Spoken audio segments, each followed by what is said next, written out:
The Ballad of the Borag-I, A Tale of Levanthria, written by A.P. Beswick, narrated by Aaron Smith.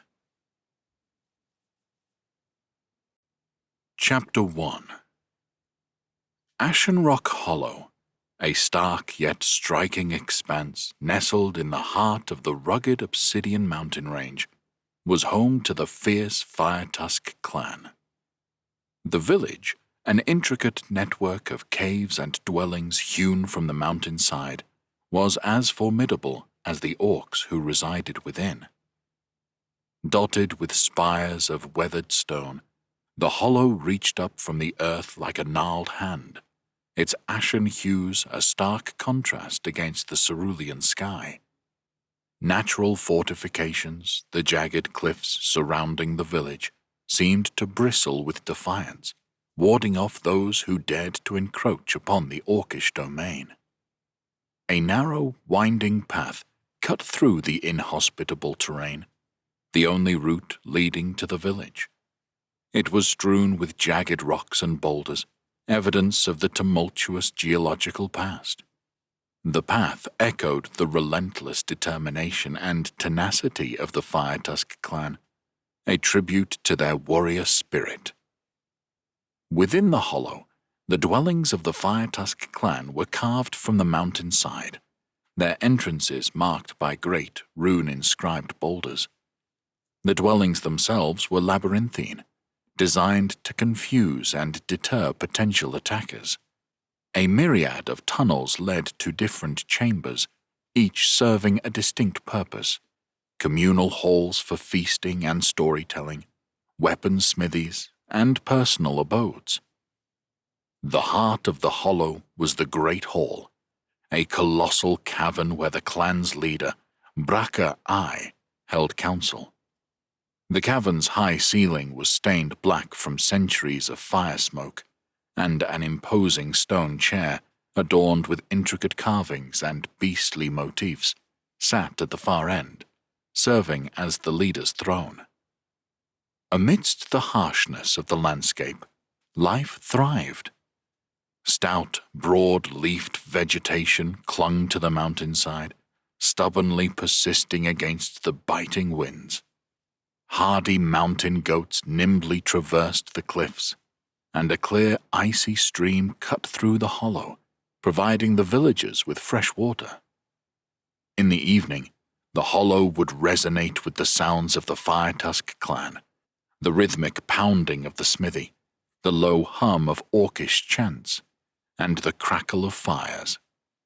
The air would be rich with the scent of roasting meats and the tang of metalwork, the lifeblood of the warrior clan. And amidst it all, a single, melodious note would often pierce the night: the sweet strumming of a lute, the anomaly of the hollow, the bard named Borag-I, or Bo, as he preferred to be known. In one of the furthest reaches of Ashen Rock Hollow, tucked away in an alcove of the mountain, lay a dwelling markedly different from the rest. At the heart of this room, an oversized bed hewn from solid rock dominated the space. The sheets were a medley of animal hides, and strewn across them, like a fallen tree, was Bo. The morning light spilled through the narrow aperture of his cave dwelling, casting long shadows over the room. The air was thick with the earthy scent of moss and the faint smell of last night's fire. In stark contrast to his robust, orcish build, Bo lay sprawled across his bed in a state of complete tranquility. His massive feet dangled off the end, his toenails resembling small, jagged pebbles.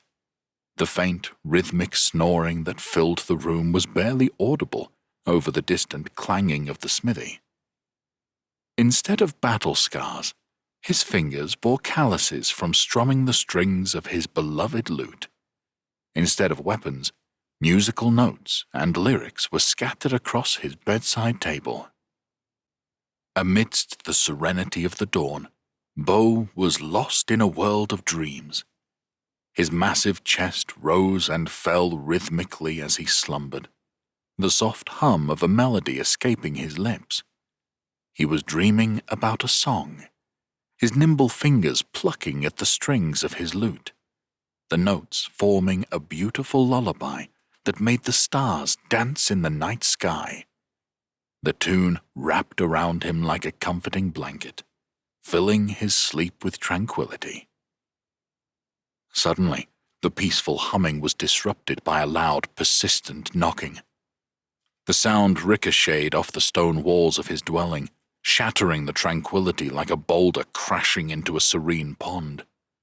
Bo jolted awake, his eyes snapping open to the dim light of the early morning. His dream melody, disrupted by the abrupt intrusion, faded into the silence, leaving him disoriented and a touch irritated at the unwelcome interruption. Still dazed and sluggish from the abrupt wakening, Bo swung his legs over the edge of his bed, miscalculating the distance to the ground. In a tumultuous cascade of flailing limbs and disoriented grunts, he tumbled out of bed, his massive orcish frame crashing onto the cold, hard floor. The echo of the thunderous thud reverberated through his hut, rattling the wooden frame of his bedside table. It teetered precariously before toppling over, sending a clutter of objects scattering across the stone floor. In the midst of the chaos, Bo found himself entangled in his yacular fur sheet. The thick, heavy fur was twisted around his limbs in a cocoon of confusion. Despite the situation, Bo lay sprawled on the floor, the soft fur a stark contrast to the cold stone beneath him. A bewildered expression etched on his face as he tried to untangle himself. Suddenly, a gruff voice shouted through the wooden door. "Bo, you're late. You've overslept." The voice was unmistakably orcish, deep and gravelly, like two stones grinding against each other. It was a voice seasoned by years of shouting commands on the battlefield and negotiating in the tribal council. The tone was stern, carrying an undercurrent of authority and impatience, but also a subtle hint of fond exasperation. It was a voice that was all too familiar to Bo, a voice that had reprimanded, guided, and also comforted him over the years. Bo's pointed ears, a signature trait of his orcish lineage, twisted in annoyance at Gorog Thu's persistent knocking. "Curses!" His voice echoed in the small confines of his room, the word holding enough surprise and annoyance to startle a sparrow from its nest. The tall orc sprang from his bed like a coiled spring unbound. Standing at a height towering above the average human, Bo was an impressive sight. His body was sculpted with lean muscles, forged through years of mandatory clan training and the physically demanding lifestyle of his tribe. His long black hair, untamed and wild, cascaded down to his broad shoulders, resembling the tumultuous rapids of the River Krosk. With a groan, Bo lumbered towards the door, his bare feet thudding against the packed earth floor. He unlatched the rough wooden door and swung it open, revealing the figure of his best friend on the other side. Gorog Thu stood there, his usually cheerful face etched with a panicked expression. He was shorter than Bo, though not by much, and his skin was a paler shade of green, bordering on a rustic brown. "Bo, we need to hurry," he urged, his voice tense. His most noticeable feature was the gleaming metal hoop piercing one of his upward-curving tusked teeth. It was a symbol of his success in the rite of the Fire Tusk, the clan's traditional trial of strength and bravery. Every orc in the Fire Tusk Clan had to face this trial upon reaching maturity, a test that signified their transition into adulthood and the warrior ranks. It was the very trial that Bo had overslept for, the thought of which sent a jolt of anxiety through his veins. I'm coming," Bo replied, his voice still thick with sleep. His hands ran through his tousled hair in a futile attempt to tame the unruly black strands. A yawn escaped him, his pointed ears twitching slightly. Despite the urgency of the situation, there was a languid grace to his movements, a rhythm that was more akin to a leisurely dance than the hurried preparation for a fierce trial, one that he really did not want to attend. Gorog Thu sighed, the hoop in his tusk glinting in the morning sun as he spoke. "Need I remind you that you have to pass this trial if you are to become part of the Fire Tusk Clan? You've already been given more chances to pass than others in the tribe," he said, his voice tinged with a mix of concern and frustration. His eyes bore into Bo's, conveying the gravity of the situation. Bo flashed his friend a reassuring smile, his sharp teeth standing out starkly against his vibrant green skin. "Relax, Gorog," he said, the corners of his eyes crinkling as his smile widened. "Everything will work out." His statement was simple, delivered with an air of calm confidence. Bo felt optimistic. He couldn't understand why everyone in the Fire Tusk Clan was so serious all of the time. "There is a fine line between confidence and arrogance," Gorog retorted, his brows furrowed in despair as he shook his head at his friend's nonchalance. "How can you be so relaxed, Bo? You talk like the consequences of failing do not trouble you." "I won't fail this time, mate," Bo assured him. "And don't worry too much. My mum wouldn't dare kick her favourite son out of the tribe." There was a spark of mischief in his words, as Bo quickly stuffed his feet into his worn leather boots. Gorog's face turned even more serious, concern etching deep lines on his young features. "Except you're not your mum's favourite," he said, his voice taking on a graver tone. As Gorog mentioned Crag-I, Bo's mind couldn't help but wander to his older brother. As perfect of an orc of the Fire Tusk Clan's might and honor. His very name stirred tales of valor and glory within the hearts of their people, casting a mountain of a shadow which Bo had lived under his whole life. Crag-I, the Fireborn, was a warrior unlike any other. From a young age, he'd been the embodiment of the clan's strength and prowess. His feats in battle were the stuff of legends, passed down in hushed whispers around the campfire, inspiring the young and earning the respect of the old. He had led the clan to victory against a marauding band of gnolls when he was barely past his youth, a feat that had earned him his title. His courage in the face of danger and his unwavering leadership had turned the tide of a battle that should have been a loss. Then there was the time he'd single-handedly slain a rampaging hill giant that had threatened their livestock. Using only his wits and his trusty battle axe, he'd managed to take down the giant, protecting their livelihood and securing their survival for another harsh winter. Each tale of Crag-I's heroics was one that added to his skill and bravery. But to Bo, they were also constant reminders of the shadow cast by his older brother, a shadow that seemed to grow longer with each passing day. The contrast between his brother's accomplishments and his own aspirations to become a bard couldn't be more stark. But Bo wouldn't let these thoughts deter him. He was determined to carve out his own path, one note at a time. "Come, Gorog," Bo began, his voice a calm, steady drumbeat against the rhythm of the morning. "The morning brings with it a fresh day, one that will favour me." As if to underscore his words, Bo took a deep breath, the crisp morning air filling his lungs and adding a tangible weight to his resolution. He reached out, placing his large calloused hands on Gorag's narrower shoulders. The contact was as much for Bo's reassurance as it was for his friend's.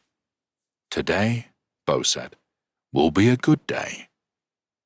Unlike the hardened warriors of the Fire Tusk Clan, Bo held a secret, a longing that separated him from his kin. He was an orc of the Fire Tusk Clan. True, he was not yet initiated, and yes, he would be bound by blood and tradition once he completed his trial. But his heart was drawn to a different path. As Bo grabbed his leather gloves and followed a grumpy Borag outside into the morning sun, a fresh knot of nerves began to form in his stomach, with his trial looming over him yet again. He loved his tribe, revered the strength and unity that defined them, respected the traditions that had held them together for generations. But, deep within him, Bo yearned for something else, something his kin might not understand. Bo was not like the other orcs. He didn't find joy in the clash of steel, didn't revel in the thrill of battle. Violence was an innate part of his culture, yet it held no allure for him. The thought of hurting others, of inflicting pain, was a concept that sat uneasily in his mind. His heart, instead, was filled with melody and rhythm. The thrumming of the drums of war was replaced with the strumming of a lute, the gruff battle cries substituted with soothing ballads. His warrior's spirit was tempered by a bard's soul. The truth was, Bo had no desire to be a fearsome warrior, to follow in the footsteps of his ancestors. No, Bo wanted to sing. He wanted to be a bard, to tell stories of his people through song, to convey their strength, their spirit, their honor through his music. His was a desire that would set him apart, a dream that would make him an outcast in his own tribe. But it was a path he was willing to tread, a destiny he was ready to embrace. Chapter 2. The journey through Ashen Rock Hollow led Bo and Borag to the hallowed grounds of the trial pits. These were no ordinary pits.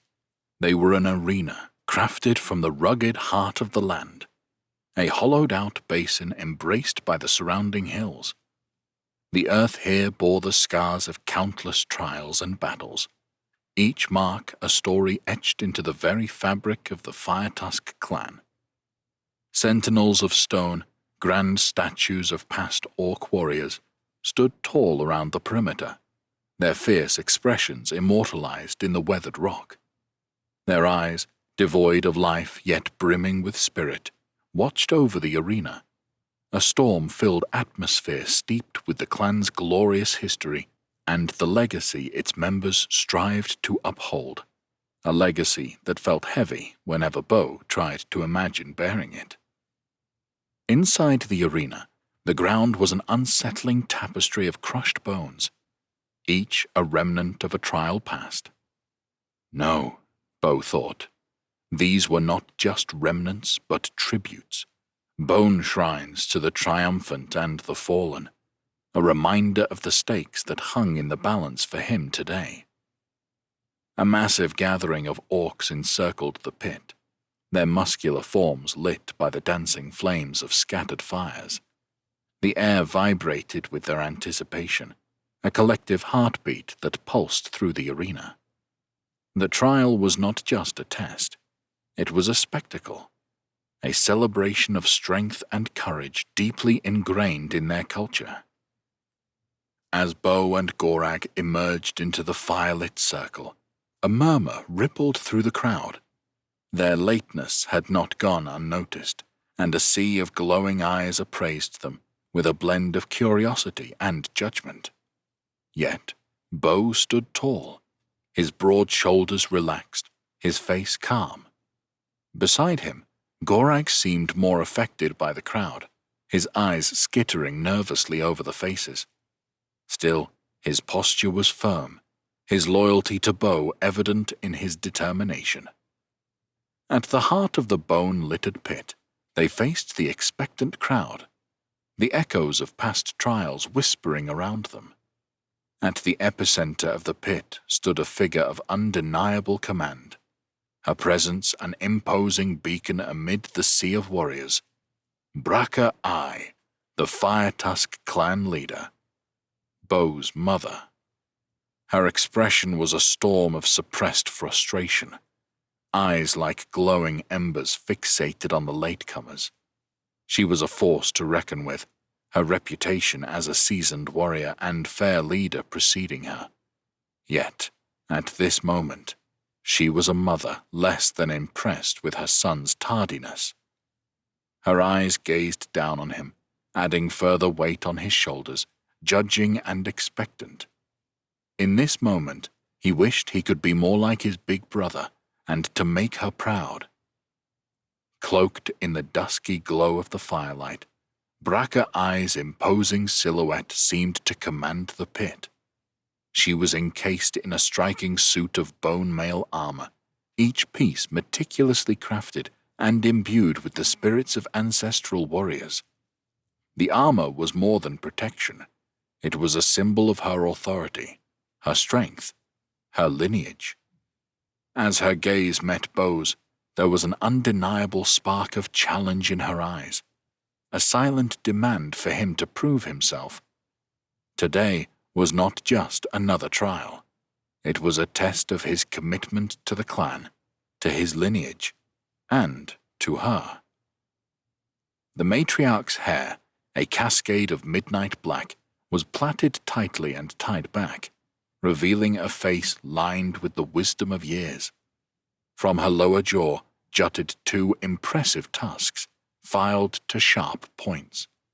Each tusk was filled with rings from top to bottom, a mark of her achievements and a visual chronicle of her leadership. To her right stood Beau's elder brother, Borag-I, the Fireborn.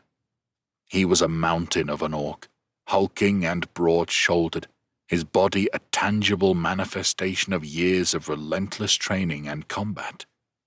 His arms, thick as tree trunks, were crossed over his massive chest, the muscles rippling beneath his skin like an agitated sea. His stern face was a mirror of their mother's, etched with a seriousness that seemed as perennial as the age-old stones of Ashen Rock Hollow. His tusks, just as impressive as their mother's, were adorned with rings. Each represented a trial overcome, a victory won. They pierced his bone tusks, fewer in number than Borag-I's, but nonetheless significant. Beau's gaze lingered on Borag-I, his contempt simmering beneath the surface of his usual easy-going demeanor. Borag-I was everything Beau wasn't: the warrior, the prodigy, the next in line. He was the embodiment of the Fire Tusk Clan's ideals, a living symbol of their traditions and beliefs. The perfect son in their mother's eyes, the perfect successor to the clan's leadership. The silence was broken by Crag's voice, deep and resounding like the low rumble of a distant thunderstorm. "You are late, Borag-I," he stated, the words slicing through the quiet morning air with an edge of disapproval.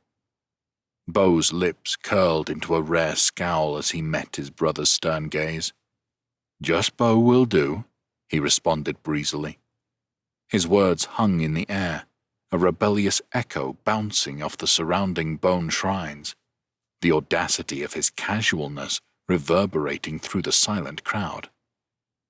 Upon hearing Beau's defiant response, Borag-I's eyes bulged in surprise. A surge of irritation swiftly replaced his momentary shock, causing his nostrils to flare akin to a mighty beast disturbed in its lair. The commanding, thunderous voice of Borag-I reverberated through the trial pits, silencing the murmurs of the onlooking orcs. "You stand on sacred ground in our ancestral trial pits," she barked, her fierce eyes locked onto Beau's defiant form.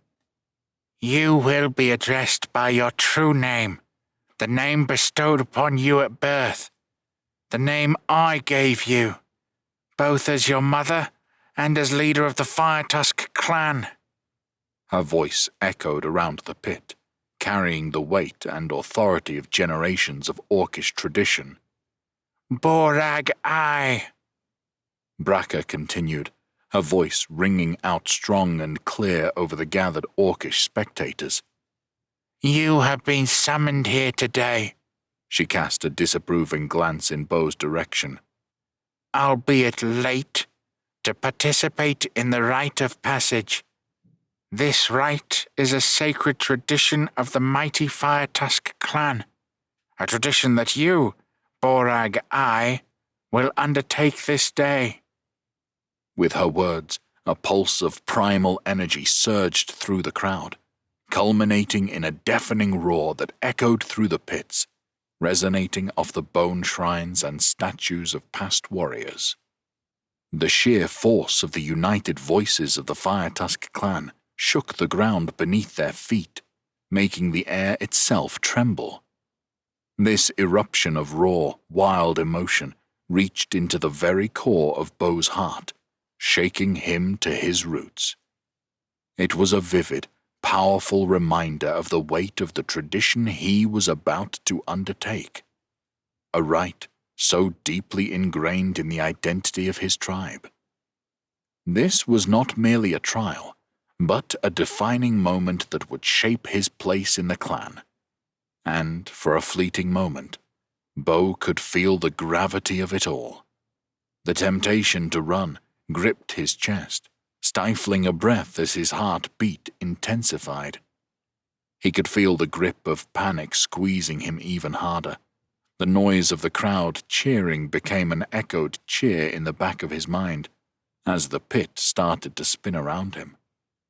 A wave of different shades of green surrounded him as everything span for a quick moment before he noticed Gorag in the crowd. Seeing his friend somehow centered him. It grounded him, and with a reassuring nod, he pushed down the temptation to flee as best as he could. That did not mean that it wasn't, however, still present, simmering underneath the surface like stew in a pot. As the roars of the crowd continued to echo in the trial pits, Braca raised her hands, a command for silence that was instantly obeyed. The cacophony died down to a hushed anticipation, all eyes turning to their clan leader. Today, you will face a creature handpicked by our very own Beastmaster, Viran Ux, Braca-I announced, turning to gesture towards a monolithic figure standing at the edge of the crowd. The name stirred a fresh wave of cheers from the clan for the scarred titan whose reputation was built on his uncanny ability to tame and command the wildest of beasts.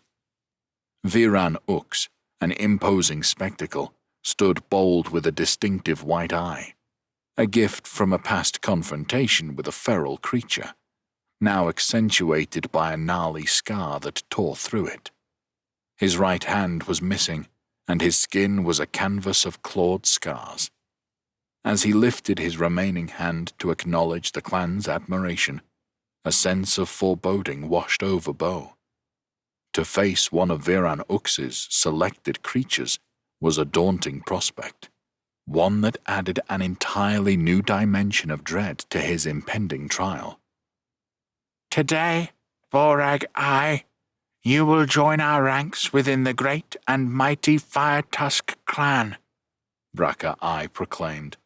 She fixed her stern gaze upon Beau, the weight of her expectations pressing heavily upon his broad shoulders.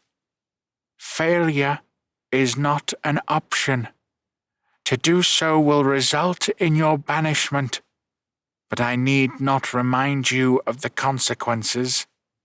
Her words, stark and brutal, hung in the air. This was not uncharted territory for Beau. In fact, it was an all-too-familiar scenario. He had faced the trial pit 4 times before, each time emerging defeated, his spirit bruised but not broken. In a tribe as fierce as the Fire Tusk Clan, 2 failures typically led to banishment, but Beau, being the son of Braca-I, had been granted some leniency, an allowance born more from familial bonds than from any indulgence in weakness. Yet, as he stood there, the nervous flutter in his stomach could not be quelled. His gaze flickered to his mother, the stern clan leader, her eyes piercing as they met his. Beau swallowed hard, yet a spark of defiance remained. He was cocksure, a trait that both irritated and confounded his tribe.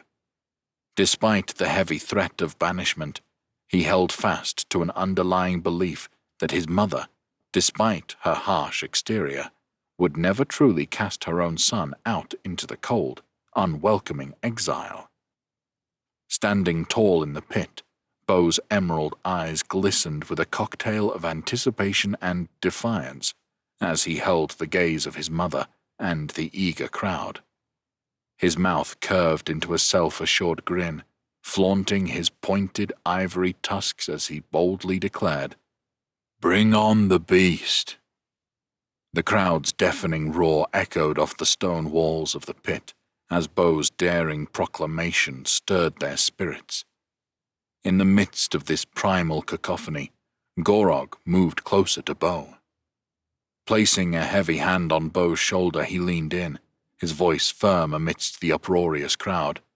"Good luck, Beau. May Zurud look down on you with favor." With a reassured nod and an easygoing smile that seemed to shrug off the gravity of the situation, Beau responded, "I'll be fine, Gorog. What's the worst that can happen?"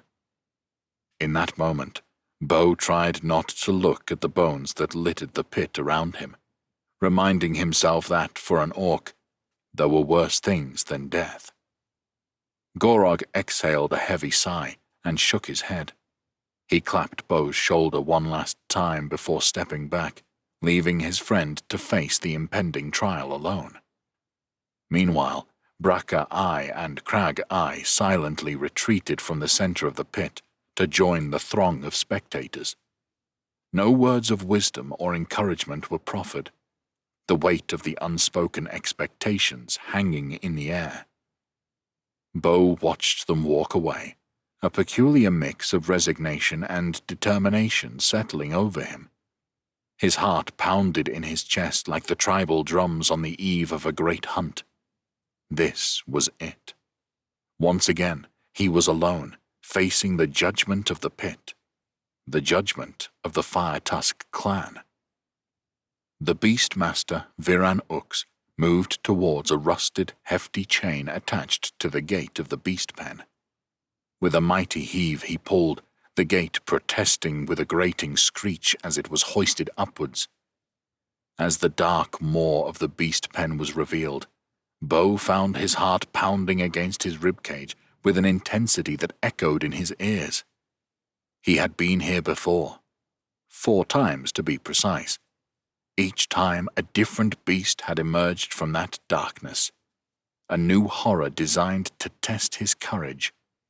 He had faced the clawed fury of a scrag, the venomous wrath of a blight serpent, the crushing force of an iron-hide grun, and the relentless pursuit of a blood-fang warg. Each time he had chosen flight over fight, self-preservation over a mindless display of bravery. Now, as the pen's gate creaked fully open, Beau's breath hitched in anticipation as he waited to see what monster had been chosen for him this time. His green eyes hardened, the memory of previous failures fueling his resolve. This time, he would not run. This time, he would face whatever horror lurked in the shadows.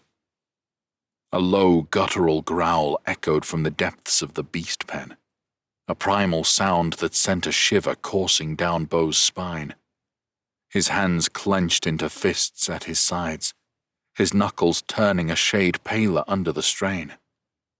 The growl was met with an excited ripple of anticipation from the gathered orcs, their eagerness for the impending combat palpable in the electrified air. To his side, a small arsenal of orcish weapons lay strewn about, their wickedly sharp edges glinting menacingly in the morning light.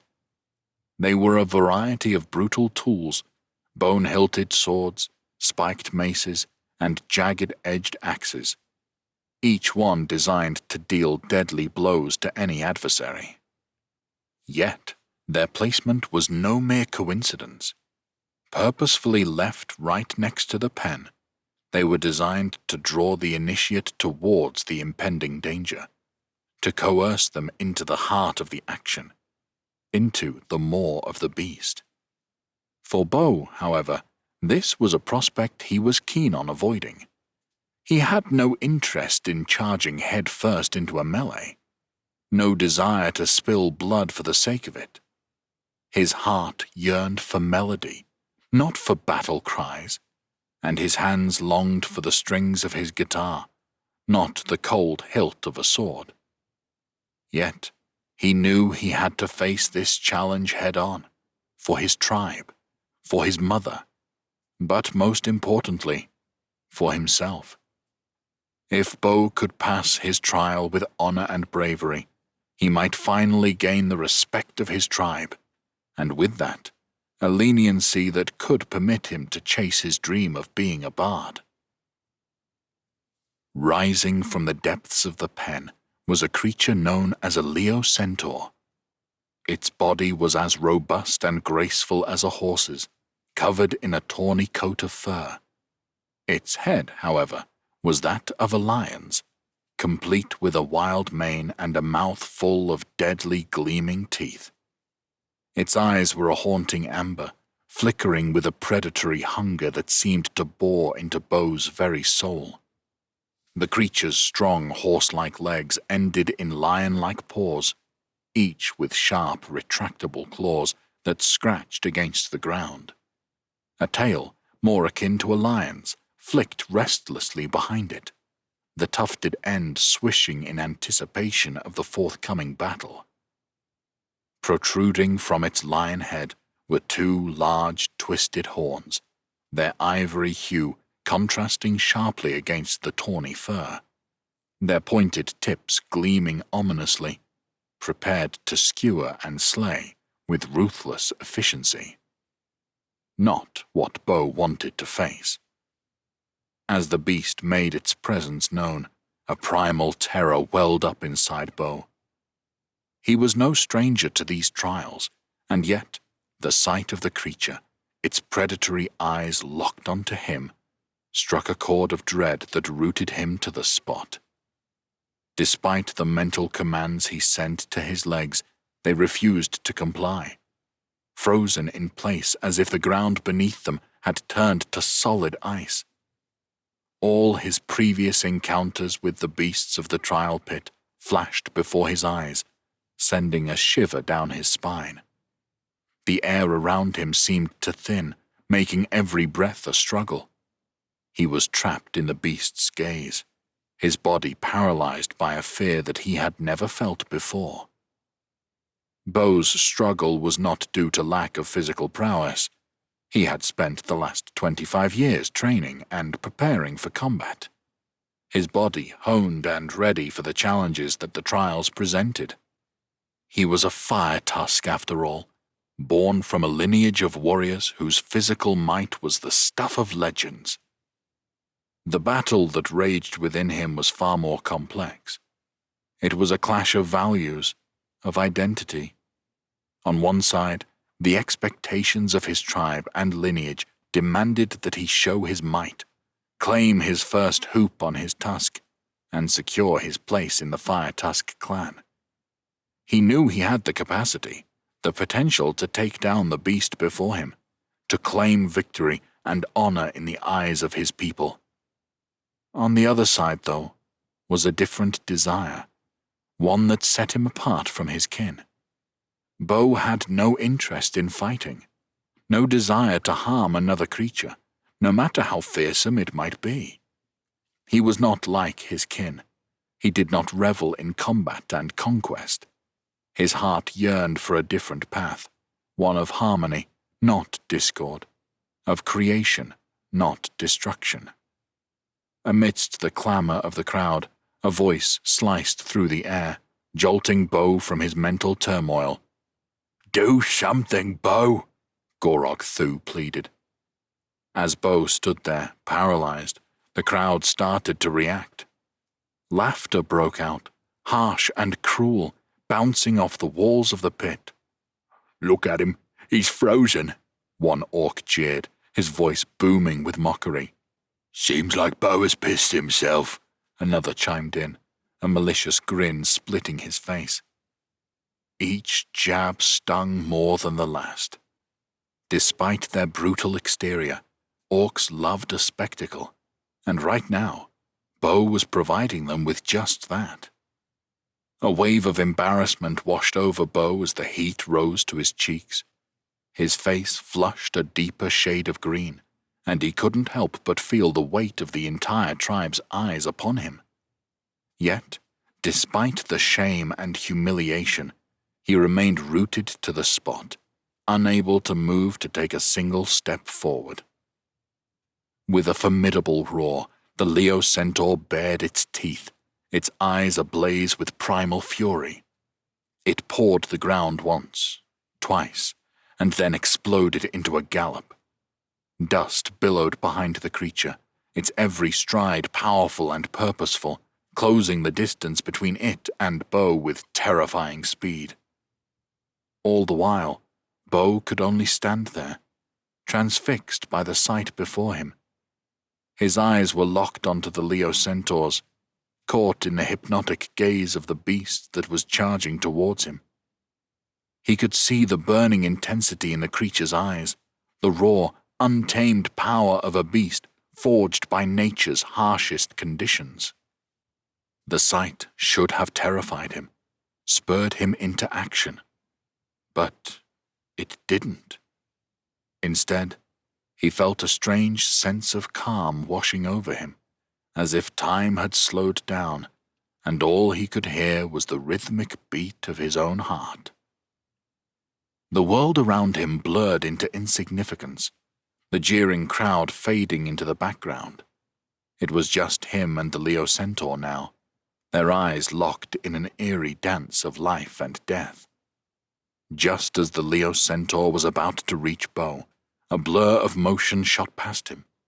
His mother had charged into the ring, her bone mail armor shimmering as she moved with speed and agility.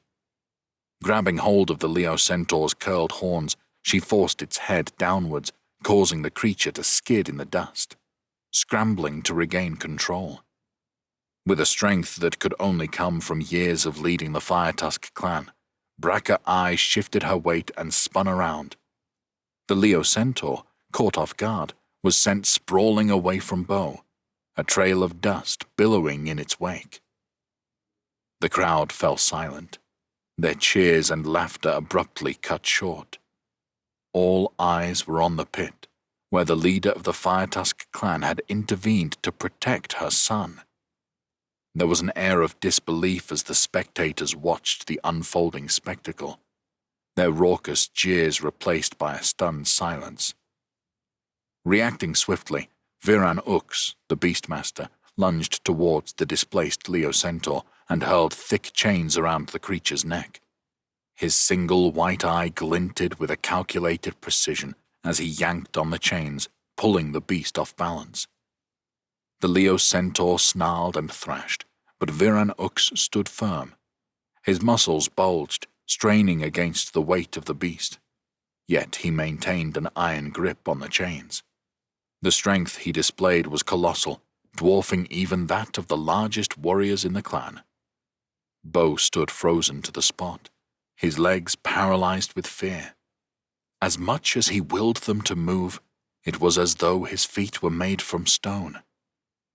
With a resounding roar that echoed in the pit, Viran Ux dragged the rearing Leo centaur backwards, his every movement timed to counter the beast's desperate attempts to break free.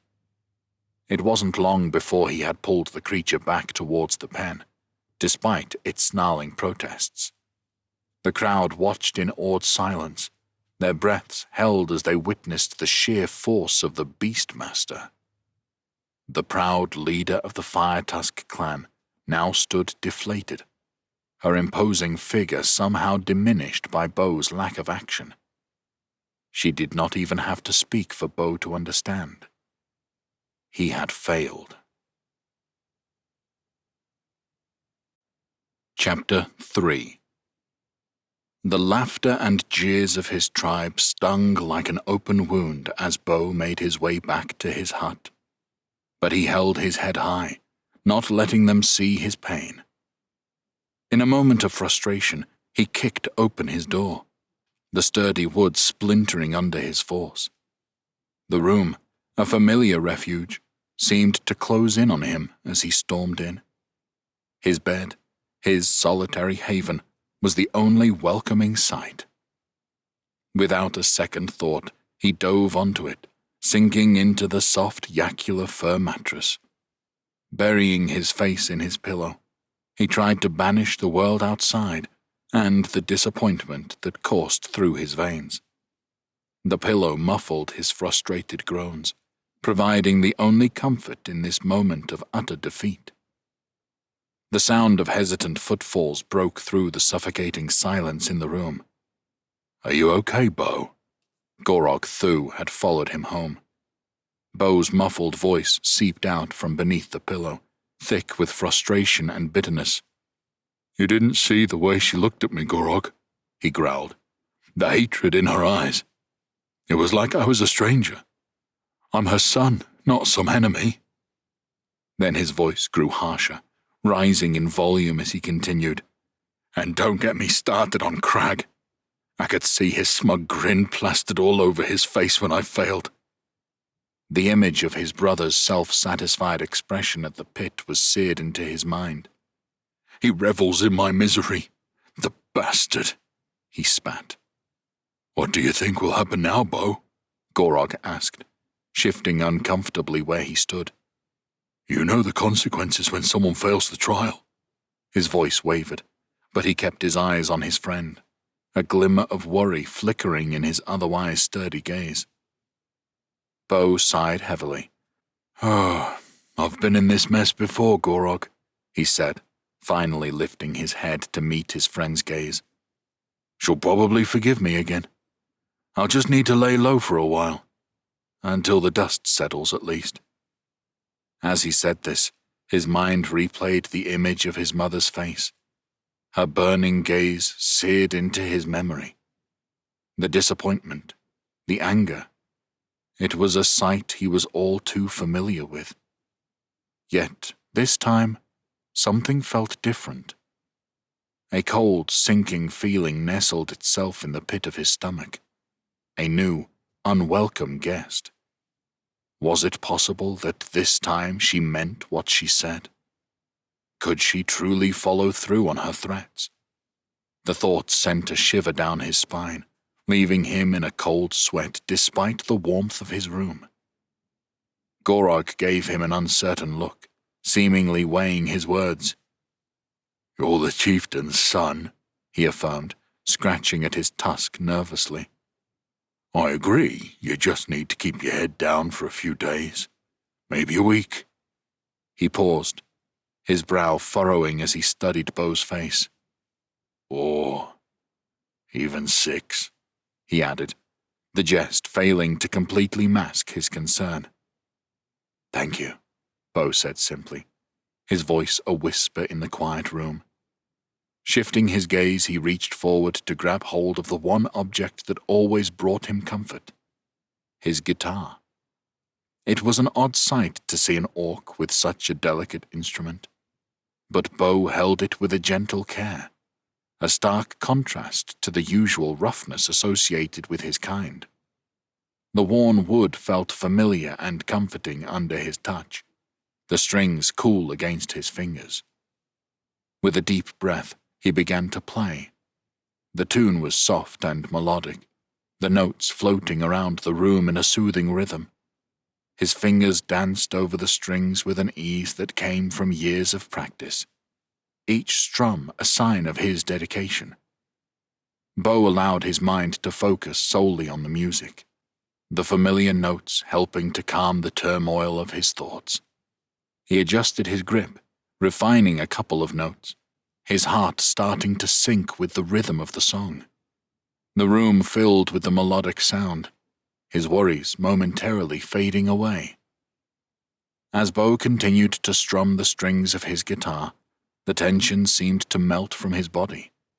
The rhythmical patterns he was forming were like a salve to his soul, each note soothing the turmoil of the day's events. His fingers danced over the strings with practiced precision, plucking a melody that was as familiar to him as his own heartbeat. Gorog, who had been watching Bo from across the room, was tapping his fingers against his leg in time with the music. For a moment, they were simply two friends sharing a moment of peace in the midst of chaos. The more Bo played, the more the room seemed to hum with a relaxed energy, the music offering a temporary reprieve from their worries. Bo took a deep breath and began to sing. In the pit of trials, young Bo stood, faced a beast, did as best he could. His voice, strong and melodic, carried the emotions of his day. He strummed the strings of his guitar with more conviction, the music mirroring his growing defiance. His heart it roared, yet his body froze. In the face of danger, that's how it goes. The room echoed with the rhythm, his words painting vivid pictures of his ordeal. He could see Gorog's eyes soften, the song clearly resonating with him. Mocking eyes, they pierced his soul, his spirit crushed, paying the toll. The frustration in his voice was palpable. His fingers danced on the strings, striking a chord that reverberated within his heart. Yet in his heart, a song remains, in spite of failure, despite the pains. As the song came to an end, a sense of peace washed over Bo. He looked at Gorog, a small smile tugging at the corners of his mouth. This was him, his true self. He wasn't meant to be a warrior. He was meant to be a bard, a storyteller. Music was his real tribe, and his guitar, his true weapon. His music wasn't just a tool for expression. It was his coping mechanism, his therapy. With each note that flowed from his guitar, the angst and pent-up frustration seemed to lessen, becoming less concrete, less imposing.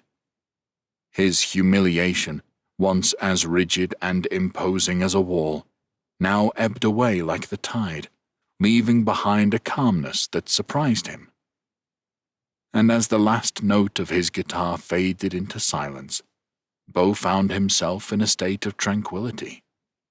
The memories of the trial, the jeering crowd, his brother's smug face, and his mother's disappointment, they all seemed distant now, like shadows retreating in the light of his music. Yes, he had failed the trials, but in this moment, playing his guitar and singing his heart out, Bo felt like he had won something much more important. He had won back his peace. The soothing echo of the final chord was still lingering in the air when Bo's gaze drifted up to the entrance of his hut. All the tranquility he had found in his music vanished as quickly as a light gust of wind extinguishes a candle. There, filling the doorway with his imposing stature, stood Crag-I, his face twisted into an expression of pure fury.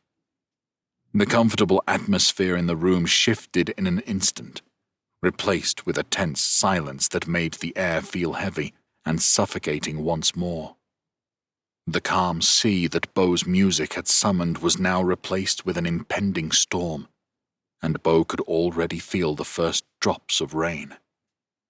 Without any warning, Crag lunged forward, seizing Gorog by the scruff of his neck.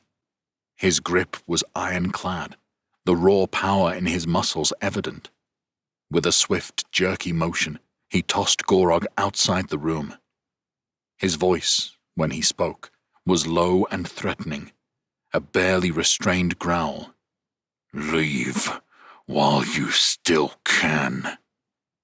Gorog stumbled out, casting one last worried glance at Bo, before he disappeared from sight. Crag then pivoted, his hard gaze returning to Bo. His icy stare was penetrating, seeming to bore into Bo's very soul. The room fell silent, the tension thick enough to cut with a knife. With a stern, unyielding expression, Crag said, "You bring great shame to our family, to the Fire Tusk Clan. If that's all you've come here to say, you may as well just leave," Bo retorted with a defiant glint in his eyes. "I'd rather spend my time with someone who possesses the intellect required for meaningful conversation." Crag's nostrils flared wide, rage billowing from his gaze. It was a silent but potent warning that caused Bo to reconsider his words, wondering if he'd perhaps prodded the beast a tad too far. "Leave me be, Crag," Bo said, his voice taking on a tone of weary dismissal. "I'd rather not have company right now, least of all yours."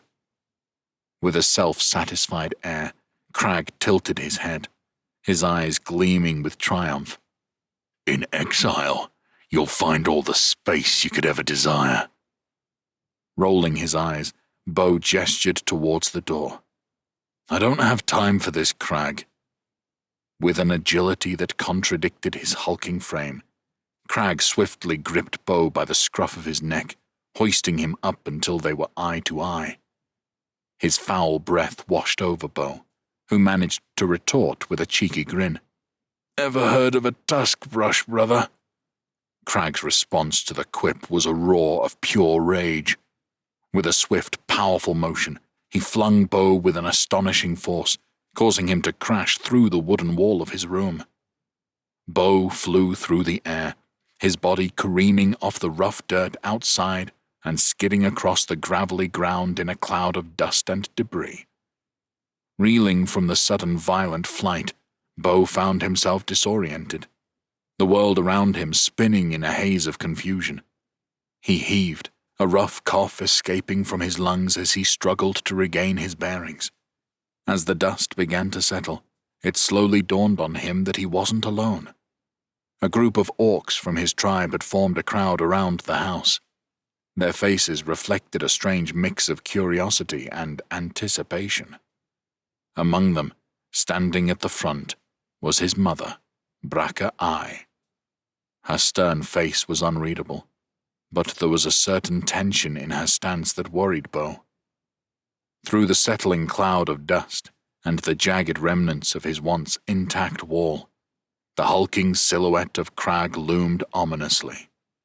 The colossal orc stood there, triumphant, holding something in his massive, clenched fist.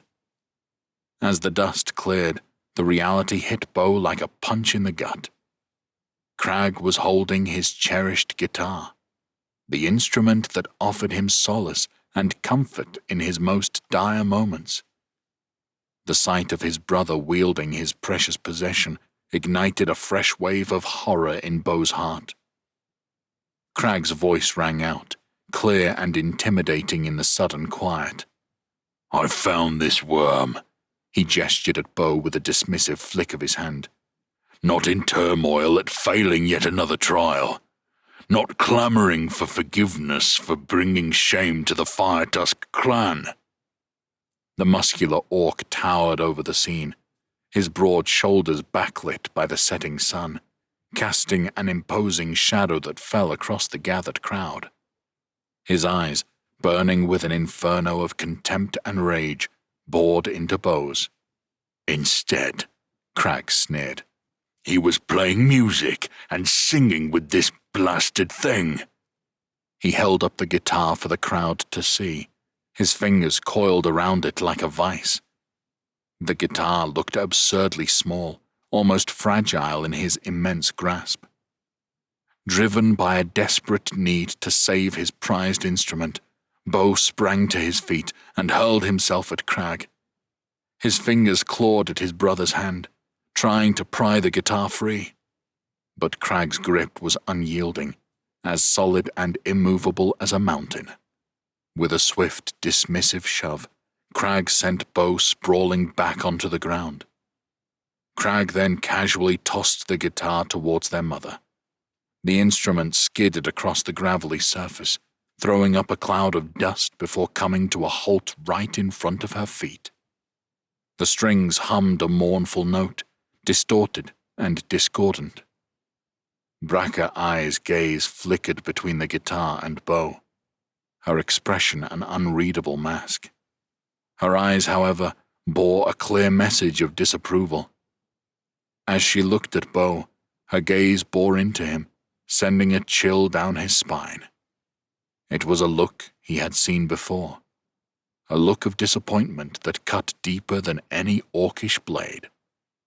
"Is what your brother says true, Borag-I?" she asked, her gaze never wavering from Bo's. With his heart pounding, Bo rose from the ground, dusting himself off before he turned to face his mother. I'm sorry, Mother," he stammered, desperation seeping into his voice. "I didn't mean to fail, I promise. I'll do better next time." His eyes were pleading, searching his mother's face for a hint of leniency or understanding.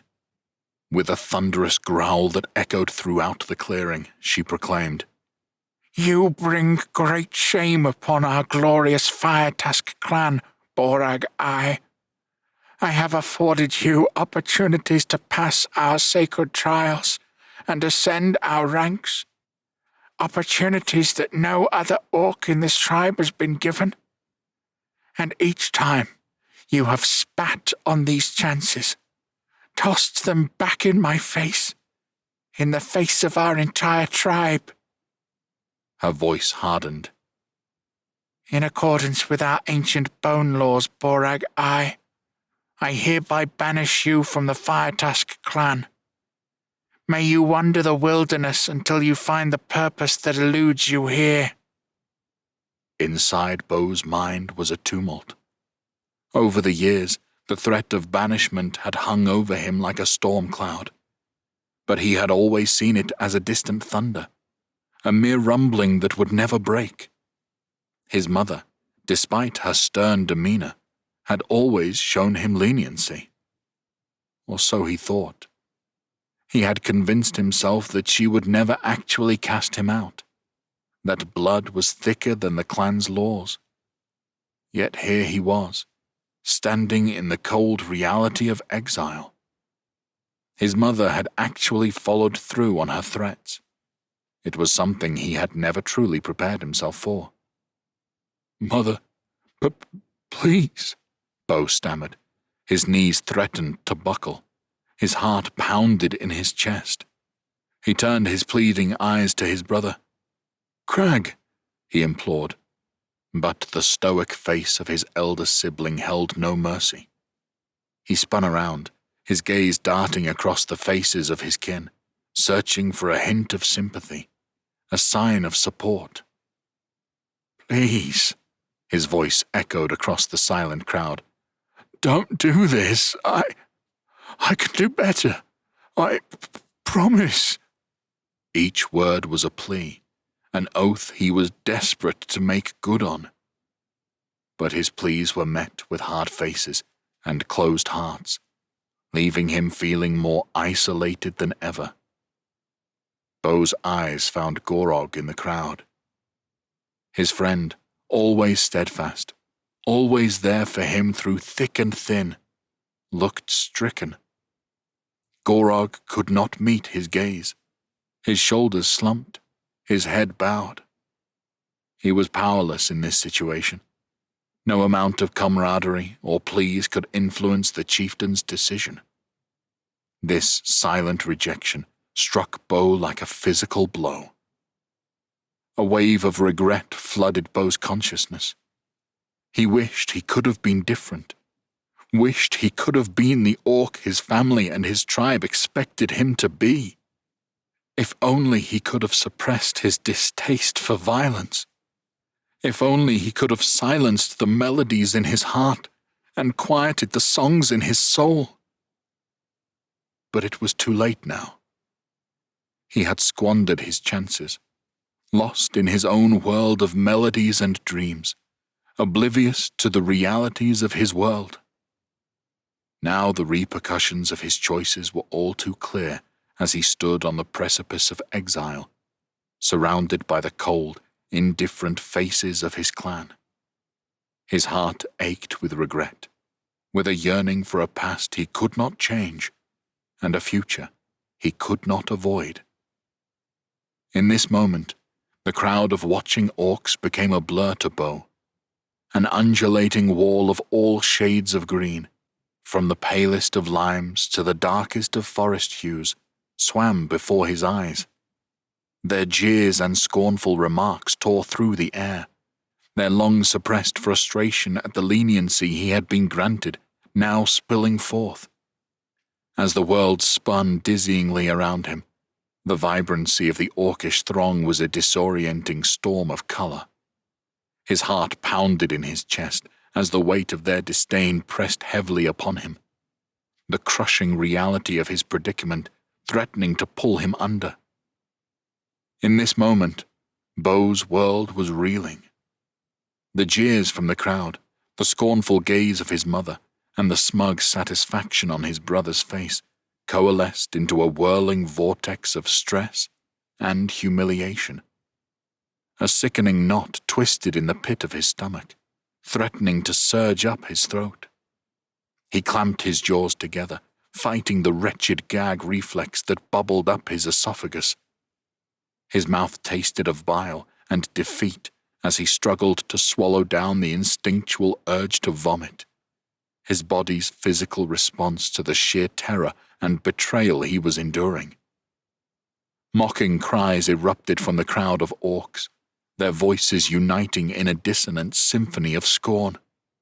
"Can't even accept exile with honour," one orc hollered, his voice a raw taunt in the harsh morning air. Another orc, large and brutish, spat on the ground. "Shame," he growled, the word laced with disgust. Soon the word echoed around him. "Shame, shame, shame." The crowd's roars seemed to become one, a single unified voice, their collective scorn echoing loudly against the stone walls of their encampment. The discordant uproar was deafening, each utterance a spear thrust into Bo's already shattered pride.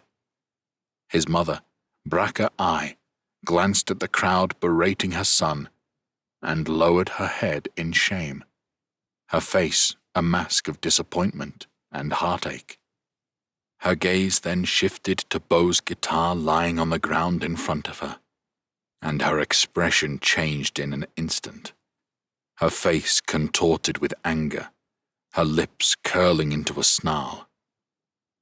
With a voice like the crack of a whip, Borag-I bellowed, "You show more respect for this thing," her words sliced through the baying crowd, "than you do for the Fire Tusk Clan." Her hand lifted, and the guitar rose in the air, catching the light of the late morning sun. Her expression remained as stern and unyielding as granite. Desperate, Bo cried out, "Mother, please, don't do this." In the penetrating gaze that met his, Bo found no trace of the nurturing mother he'd once known. The eyes staring back were stern, unyielding, void of familial affection. They were the eyes of a chieftain who had made a grave decision. Without a shred of hesitation, his mother brought the guitar crashing down onto the rocky earth. The violent impact severed the neck from the body, leaving the once cherished instrument in a splintered ruin, held together only by its strings. She then hurled the shattered relic towards Bo. A guttural, agonized "No!" tore from Bo's throat as he watched the final remnants of his cherished guitar, a relic of his vanished father, skid across the gravel. That instrument was far more than a tool for melody. It was a cherished keepsake, a tangible connection to the paternal figure who had disappeared into the vast plains of Anashtar. To see it broken and discarded like this was akin to losing a loved one all over again. Borag-I, his mother said with a voice as cold as the northern frost. You are exiled, never to return to Ashen Hollow. Her gaze was like a dagger, sharp and merciless as she motioned to the guards.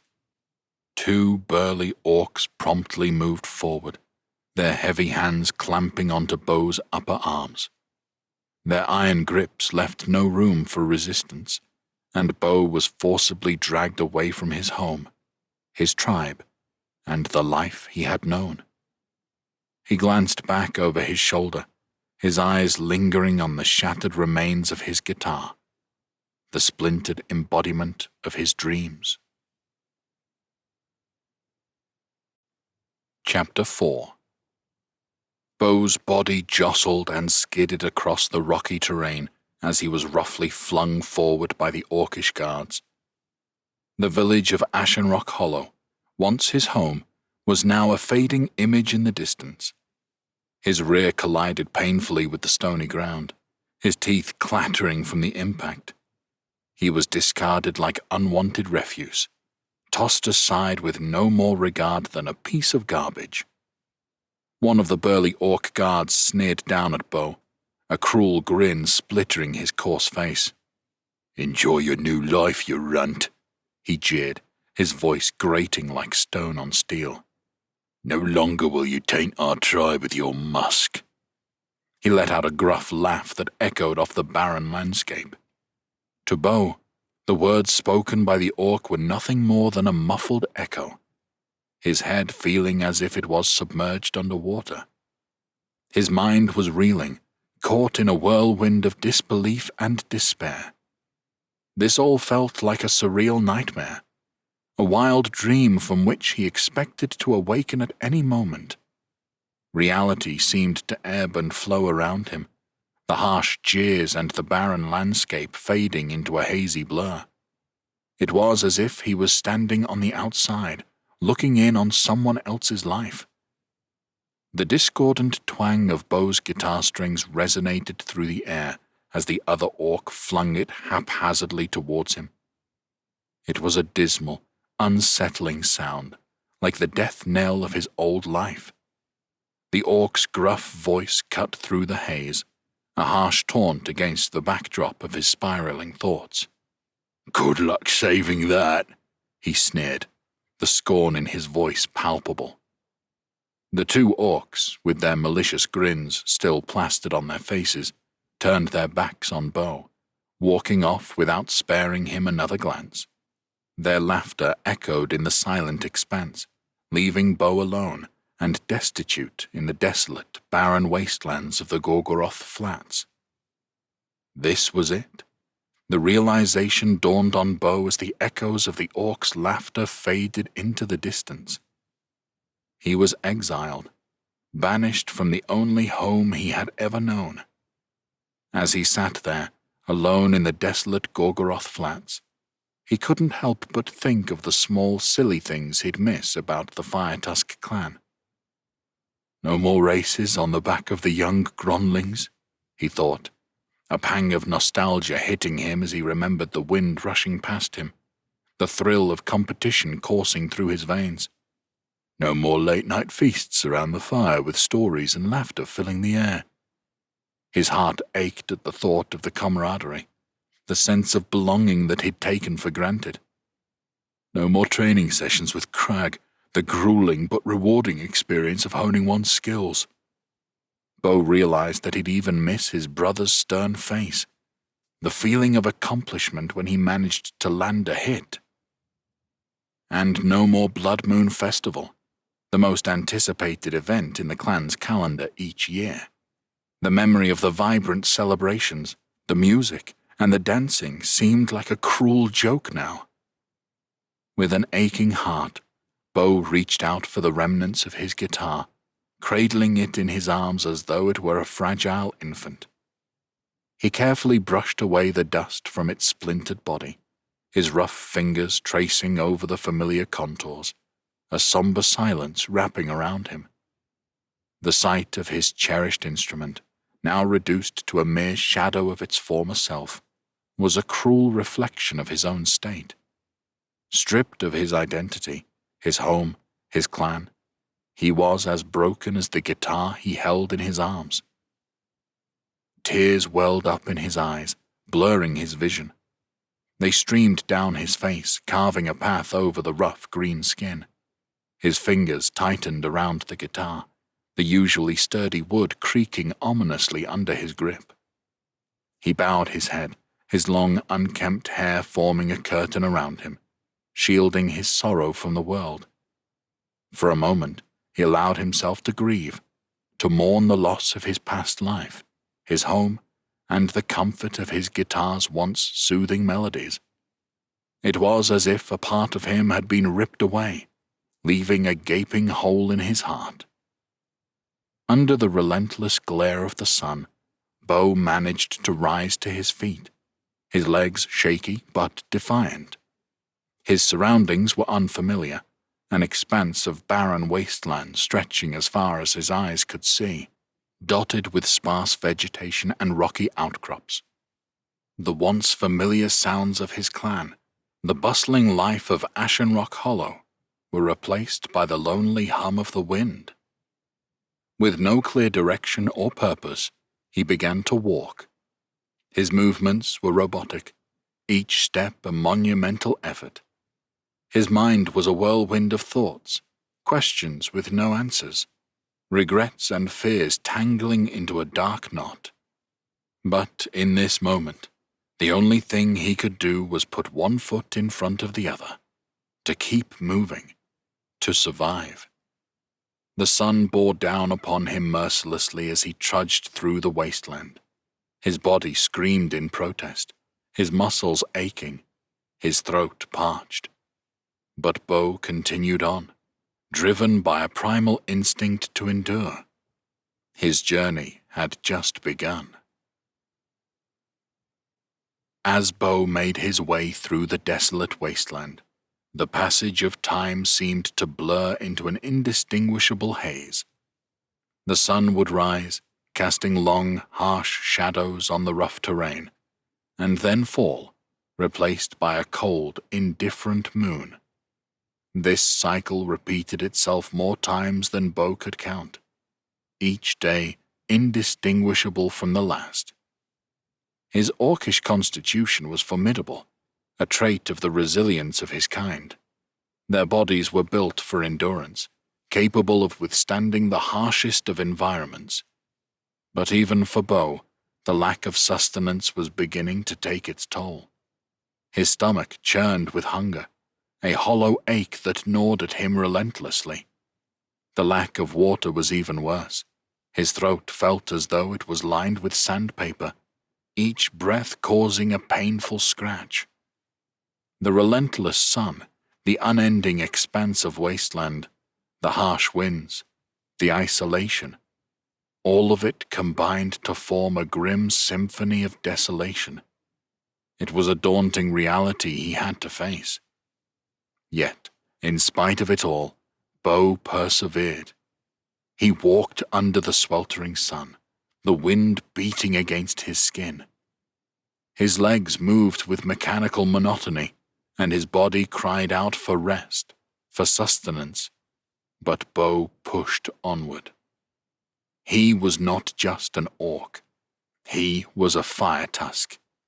Even in exile, even in the face of adversity, he would not yield. And so he trudged on, his shattered guitar in tow, a lone figure against the desolate backdrop of the wastelands. Out here in the heart of the Gorgoroth Flats, Bo felt as lost as a leaf adrift on a raging river. His knowledge of the world was limited to the boundaries of Ashen Rock Hollow, the home he had known his whole life. He had never ventured more than an hour's hike away from the confines of his village, from the safety of his tribe. Yet here he was, cast adrift in an unending expanse of barren land. His surroundings were alien to him. The jagged rocks, the sparse vegetation, the relentless winds, all were unfamiliar. The landmarks he had grown up with, the towering peaks of Ashen rock, the twisted grove of ironbark trees, the rushing waters of the thunderous roar, were nowhere to be seen. In their place was an unforgiving wasteland, bereft of any comfort or familiarity. Bo had no map, no compass, no guide. He didn't know which way was north or south, east or west. He was disoriented, like a ship lost at sea, with no stars to guide him. But he knew he couldn't just stand there, couldn't just surrender to despair. So he chose a direction at random and started walking, his broken guitar his only companion. As the days merged into a seamless, timeless blur, Bo's mind teetered on the brink of desolation. His confidence, once a flaming torch, had now been reduced to mere embers, flickering in the harsh winds of uncertainty. Self-belief, a trait he once wore like a second skin, was now a distant memory, fading into the abyss of his broken spirit. The wilderness around him was as barren as his psyche, his lone figure etching a path through the stark, cruel wastelands. He subsisted on what meager sustenance he could find, but the acrid leaves of desert flora, the dried berries from thorny bushes, and the sweet sap of the Jeruba cactus were a poor substitute for the hearty meals he was once accustomed to. His once vibrant world was now reduced to a monotonous cycle of finding food, water, and shelter. The absence of any distinct goal, any sense of purpose, was as tormenting as the physical hardship. Bo was reduced to an aimless wanderer, walking not towards something, but away from the ruins of his former self. In the midst of his endless trek, a peculiar sound pierced the repetitive cycle of his footfalls. It was an anomaly in the barren expanse, an unexpected interruption in the otherwise predictable landscape. The sound was rhythmic, oddly musical in its own way, clashing with the stark emptiness of the surrounding wilderness. It was a curious distraction that piqued Bo's attention, drawing him out of his stupor. His fatigue-laden eyes darted around the area, hunting for the origin of this incongruous noise that had broken the overwhelming quietude of the wastelands. As Bo's attention clung to the sound, its nature became clear. It was an animal's cry, frantic, desperate, and filled with fear. Its echoes sliced through the wilderness, and the noise was unmistakably that of a creature in anguish, a call for help resonating with a sense of urgency that Bo couldn't ignore. Bo's eyes darted around, scanning the environment for the source of the cry, but the arid expanse around him offered no clear signs of life. His eyes squinted, strained by the harsh sunlight and the shimmering heat haze that danced above the parched ground. His vision was blurry, the world around him reduced to a washed-out blur of tan and blue, unhelpful in his quest to locate the distressed creature. The sound echoed through the air once more, less a cry, now a tired whimper. The weakness in the tone tugged at Bo's heart, stirring something within him. The sun's harsh glare made it hard to focus on the spot from where the sound seemed to originate. But there, amidst the barren expanse of the wasteland, a faint tremble of movement caught his eye. Against the backdrop of endless dust and dirt, this minuscule shift felt like an explosion of activity, drawing him towards it. Bo lurched forward, driven by a newfound sense of purpose.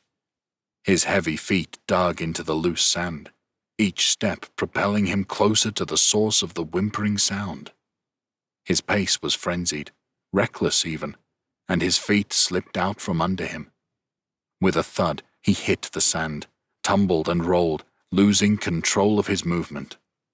Sand sprayed around him as he careened down a shallow incline that had blended in with the backdrop. his body rumbling against the coarse grains until he finally came to a stop at the bottom, breathless and covered in dust. As Bo raised his head, he was met by the large, serious eyes of the creature. They held an intensity that was both unsettling and captivating. The creature seemed to be taking Bo's measure, assessing him as friend or foe. It was canine-like in appearance, its size akin to that of a large wolf, but its features were far more menacing. Its body was lean and muscular, covered in rough, mottled fur that seemed to bristle with a life of its own. Its snout was elongated, filled with an intimidating array of razor-sharp teeth that glistened under the harsh sunlight. The teeth were clearly meant for ripping and tearing, designed to incapacitate prey with ruthless efficiency. Its eyes were a piercing amber, full of untamed wildness, yet, at this moment, they reflected only pain and fear. Large ears, spiked at the tips, lay flat against its head, a clear sign of distress. Its tail, thick and bush-like, was tucked between its hind legs. Despite its fearsome appearance, the creature was clearly in a state of vulnerability, whimpering pitifully as it lay immobile in the shadow of the shrub. It was unlike anything Bo had seen brought into the pits, but it still looked every bit as intimidating. He had no clue what the creature was, causing him to have a mixture of curious apprehension grip him. In a surprising display of trust, or perhaps sheer exhaustion, the creature's eyes softened as it regarded Bo. It raised its head and extended its tongue, licking the sand and grime from Bo's cheek. The action was so tender and at odds with the creature's fearsome appearance, it took Bo completely by surprise. Bo found himself taken aback by the creature's sudden display of tenderness. After the bitter and cruel treatment he had received from his own clan, the last thing he expected was to find kindness in the heart of such a beast. He was familiar with rejection, with hostility, and with the cold indifference of his own people, but this was different. As Bo moved his hand to the creature's head, he was met by the rough, almost spiky texture of its fur. It was coarse and dense, a far cry from the softness he might have expected. Each strand felt like a tiny, rigid spine under his fingers, a natural armor against the harshness of the wasteland they both now inhabited. Running his fingers through the creature's fur, he felt the sharp prickles tug gently at his skin, a sensation that was at once strange, yet somehow comforting. Despite its intimidating appearance and the razor-sharp teeth that filled its maw, the creature exuded an almost endearing vulnerability in its subdued state, its large eyes looking up at Bo with an implicit trust. As he continued to stroke its head, he could feel the creature lean into his touch, its whimpering cries slowly fading into contented, quiet breaths. "Just what are you?" Bo asked, while gently stroking the creature. Bo's attention was drawn to a subtle whimper, a slightly different tone from the ones before. Following the creature's gaze, he noticed its leg, oddly angled and partially hidden beneath the sand. With a sense of dread, Bo brushed back the sand, revealing a crude but effective snare tightly wound around the creature's limb. The trap had been concealed under a thin layer of sand, virtually invisible to the unsuspecting passerby. Bo's heart sank as he took in the sight of the ensnared leg. The wire was wound tightly, biting into the creature's coarse fur and underlying flesh. It was clear that the beast had struggled fiercely against its confines, the surrounding sand disturbed and marked with signs of a desperate struggle. The snare, presumably set by some hunters, had performed its job all too well. The animal, despite its formidable appearance and sharp teeth, was effectively rendered helpless, trapped by an unseen enemy in this expansive wilderness. Moving towards the beast's ensnared leg, Bo drew upon his orcish strength, gripping the wire tightly and yanking it from its entrenched position in the ground. The creature winced, its body tensing with fear and pain. "Shh, shh, shh, shh," Bo murmured softly, his voice low and soothing as he stroked the creature's head with one hand, while keeping a steady hold on the snare with the other. "I've got you. You're okay." He carefully inspected the snare, his fingers tracing the wire that had dug into the creature's flesh. His heart clenched at the sight, a mixture of anger and pity welling up within him. Taking a deep breath, he looked into the creature's eyes, his voice steady and reassuring. "Listen to me, friend. You need to stay calm. The more you struggle, the tighter this damned thing is gonna get. I need you to trust me, all right?" It was as though the beast understood his words. With a resigned whimper, it slowly lowered its body onto the sandy terrain, gingerly extending its trapped leg towards Bo. Its large, trusting eyes remained locked onto Bo's, a silent understanding shimmering within them. For a moment, Bo was stunned. He had never seen an animal respond to words in such a way. But he shook off his surprise, focusing on the task at hand. The animal had entrusted its well-being to him, and he would not let it down. He gently took hold of the creature's leg, murmuring words of reassurance as he worked on loosening the snare. Every so often, he would glance up at the beast, checking for any signs of discomfort or panic. But the creature remained calm, its gaze never wavering from Bo's, reflecting a degree of trust that Bo hadn't felt in a long time. With the creature lying placid, Bo slowly began to work on the snare. His strong orcish fingers eased the tension, carefully manipulating the cruel trap. The snare was stubborn, biting into the creature's leg, but Bo didn't rush. He knew any sudden movement could cause more harm than good. Finally, after several heart-pounding minutes, the snare slackened. With one final tug, Bo managed to unhook it completely from the creature's leg, freeing it from the trap. He exhaled a breath he hadn't realized he'd been holding. Looking down at the creature, he saw its leg was bloodied and bruised, but it was free. A wave of relief washed over him. He'd done it. He'd helped this creature in a way that no one in his former clan would have. A sudden growl echoed through the barren landscape, and before Bo could react, the creature pivoted on its hind legs and launched itself at him. Bo found himself sprawled on his back, the breath knocked out of him as the creature's full weight came crashing down, pinning him to the gritty earth beneath. Its powerful form completely immobilized him. Bo could only stare up at the creature, whose growl had now quietened to a mere rumble. This was it, Bo thought. This was how his exile would end. Not by starvation or dehydration, but by the jaws of the very creature he'd just freed. Expecting the worst, Bo closed his eyes, his body tensing as he prepared for the agonizing grip of the creature's jaws. But instead of pain, a wet sensation spread across his face.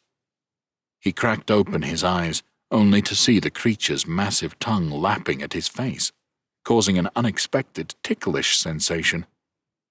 A bubble of laughter escaped Bo's lips. "Stop! Stop! Stop!" he protested, shielding his face with his hands. The creature, however, seemed to revel in this newfound playfulness, persisting in its affectionate onslaught. Despite his initial fear, Bo found himself laughing and wrestling with the creature, its terrifying appearance now replaced by an endearing display of gratitude. For the first time since his exile, Bo felt a sense of warmth and companionship. This terrifying creature, a stranger in the wastelands, had shown him more kindness than his own clan ever did. Picking himself off the ground, Bo dusted the sand off his leathery skin.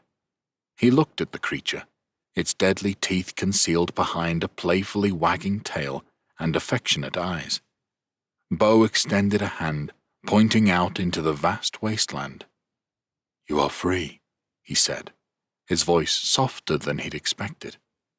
But instead of running off, the creature tilted its head, its tail wagging even more enthusiastically. It nuzzled its head against Bo's large hand, a gesture that sent a warm surge through Bo's veins. Then, with an air of finality, the beast sat down in front of Bo, its gaze steady and determined. There was no doubt about it. The creature had chosen to stay. Bo found himself chuckling at the absurdity and beauty of the situation. Stranded and exiled, he had made a friend in the loneliest of places. "You want to stay with me, buddy?"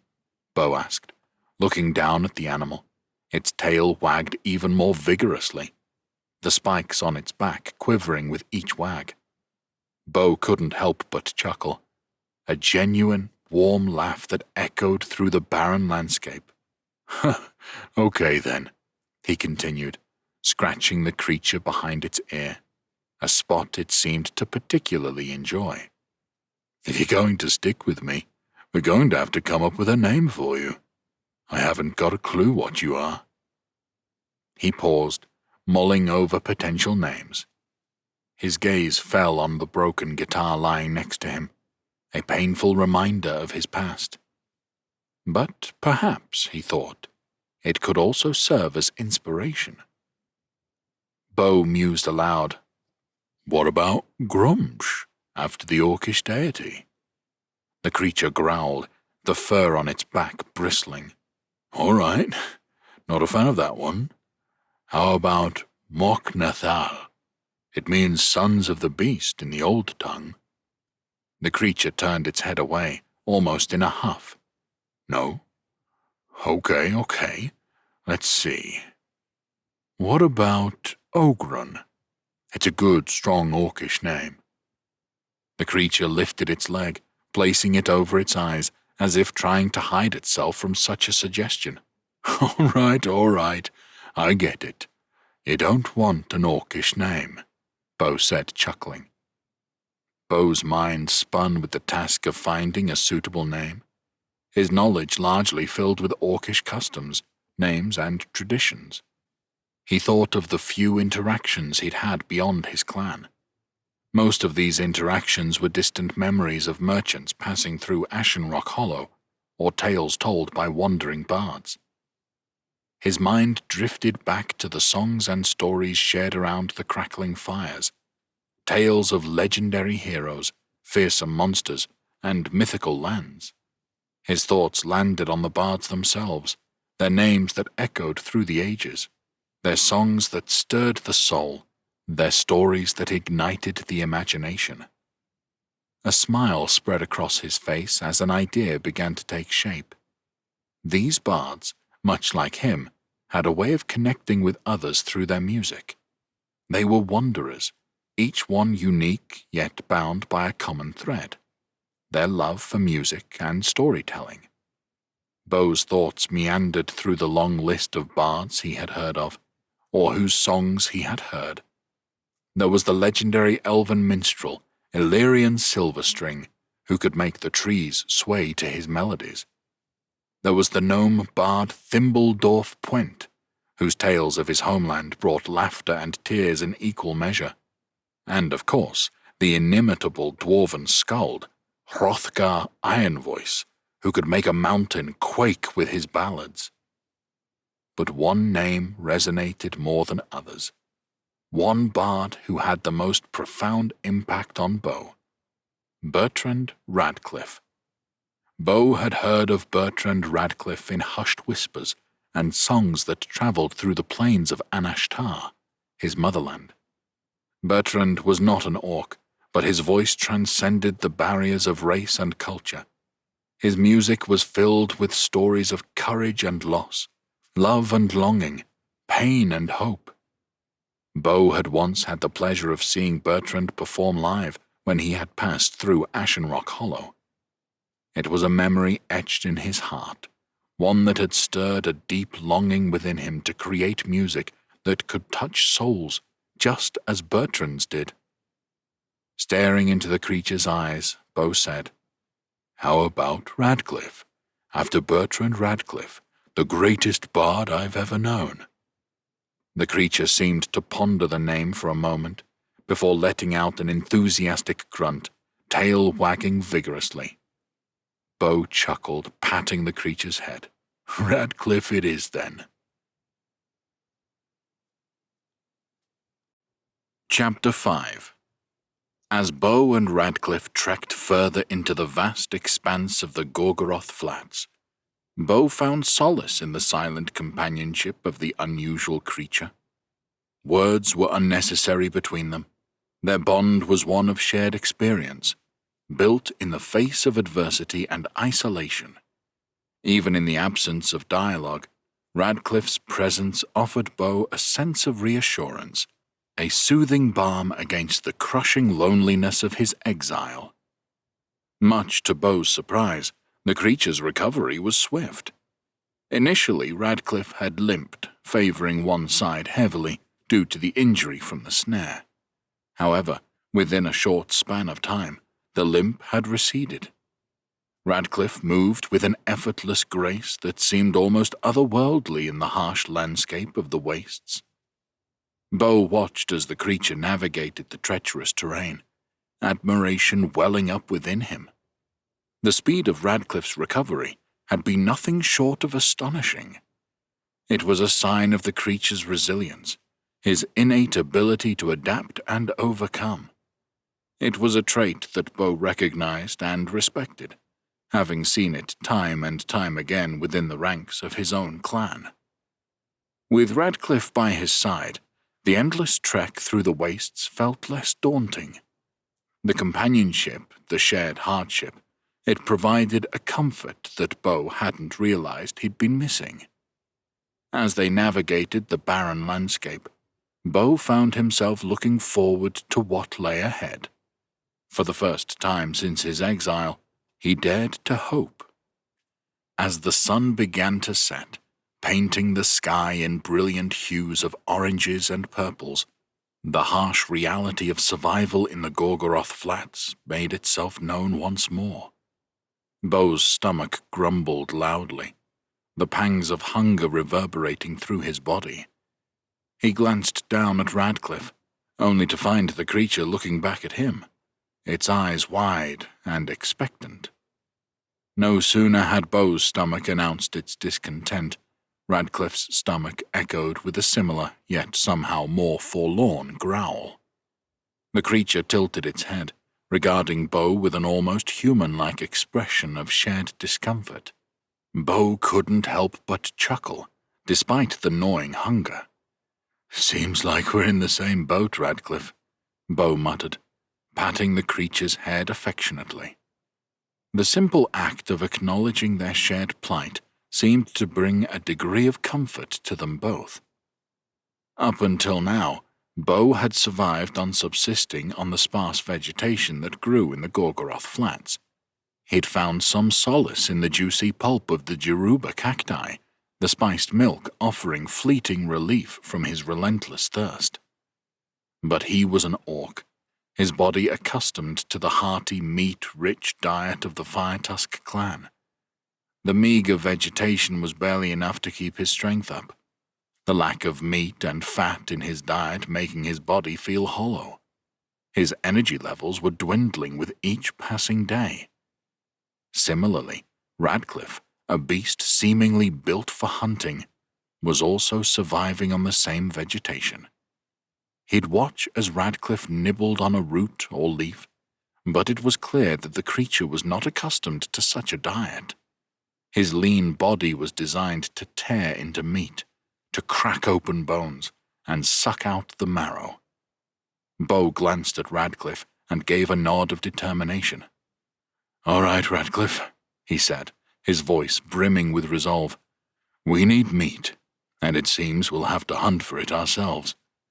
The prospect was daunting, but the need for sustenance was far greater. Despite the vast expanse of the wasteland and the amount of time they had been walking, Bo and Radcliffe had yet to encounter another living creature. The unyielding terrain seemed devoid of life, offering nothing but an endless sea of sun-scorched sand and sparse shrubbery. For all Bo knew, Radcliffe was the only other animal surviving in this brutal landscape. Bo scanned the horizon, his heart sinking a little as his eyes met nothing but the same barren landscape that had been their constant companion. The situation was grim, but he was not ready to give up. He had survived so far, and so had Radcliffe. "All right, Radcliffe, let's set up camp," Bo said, gesturing towards a large dead shrub. Its skeletal branches were weathered and gnarled, but it would provide some semblance of shelter. It was far from ideal, but it was the best they had. As the sun dipped below the horizon, casting long, ominous shadows on the sand, Bo and Radcliffe settled down for the night, their stomachs grumbling in unison. Under the ink-black sky, Bo and Radcliffe huddled around a small, flickering campfire. The flames danced and twirled, casting a warm orange glow that contrasted starkly with the cool blues of the night.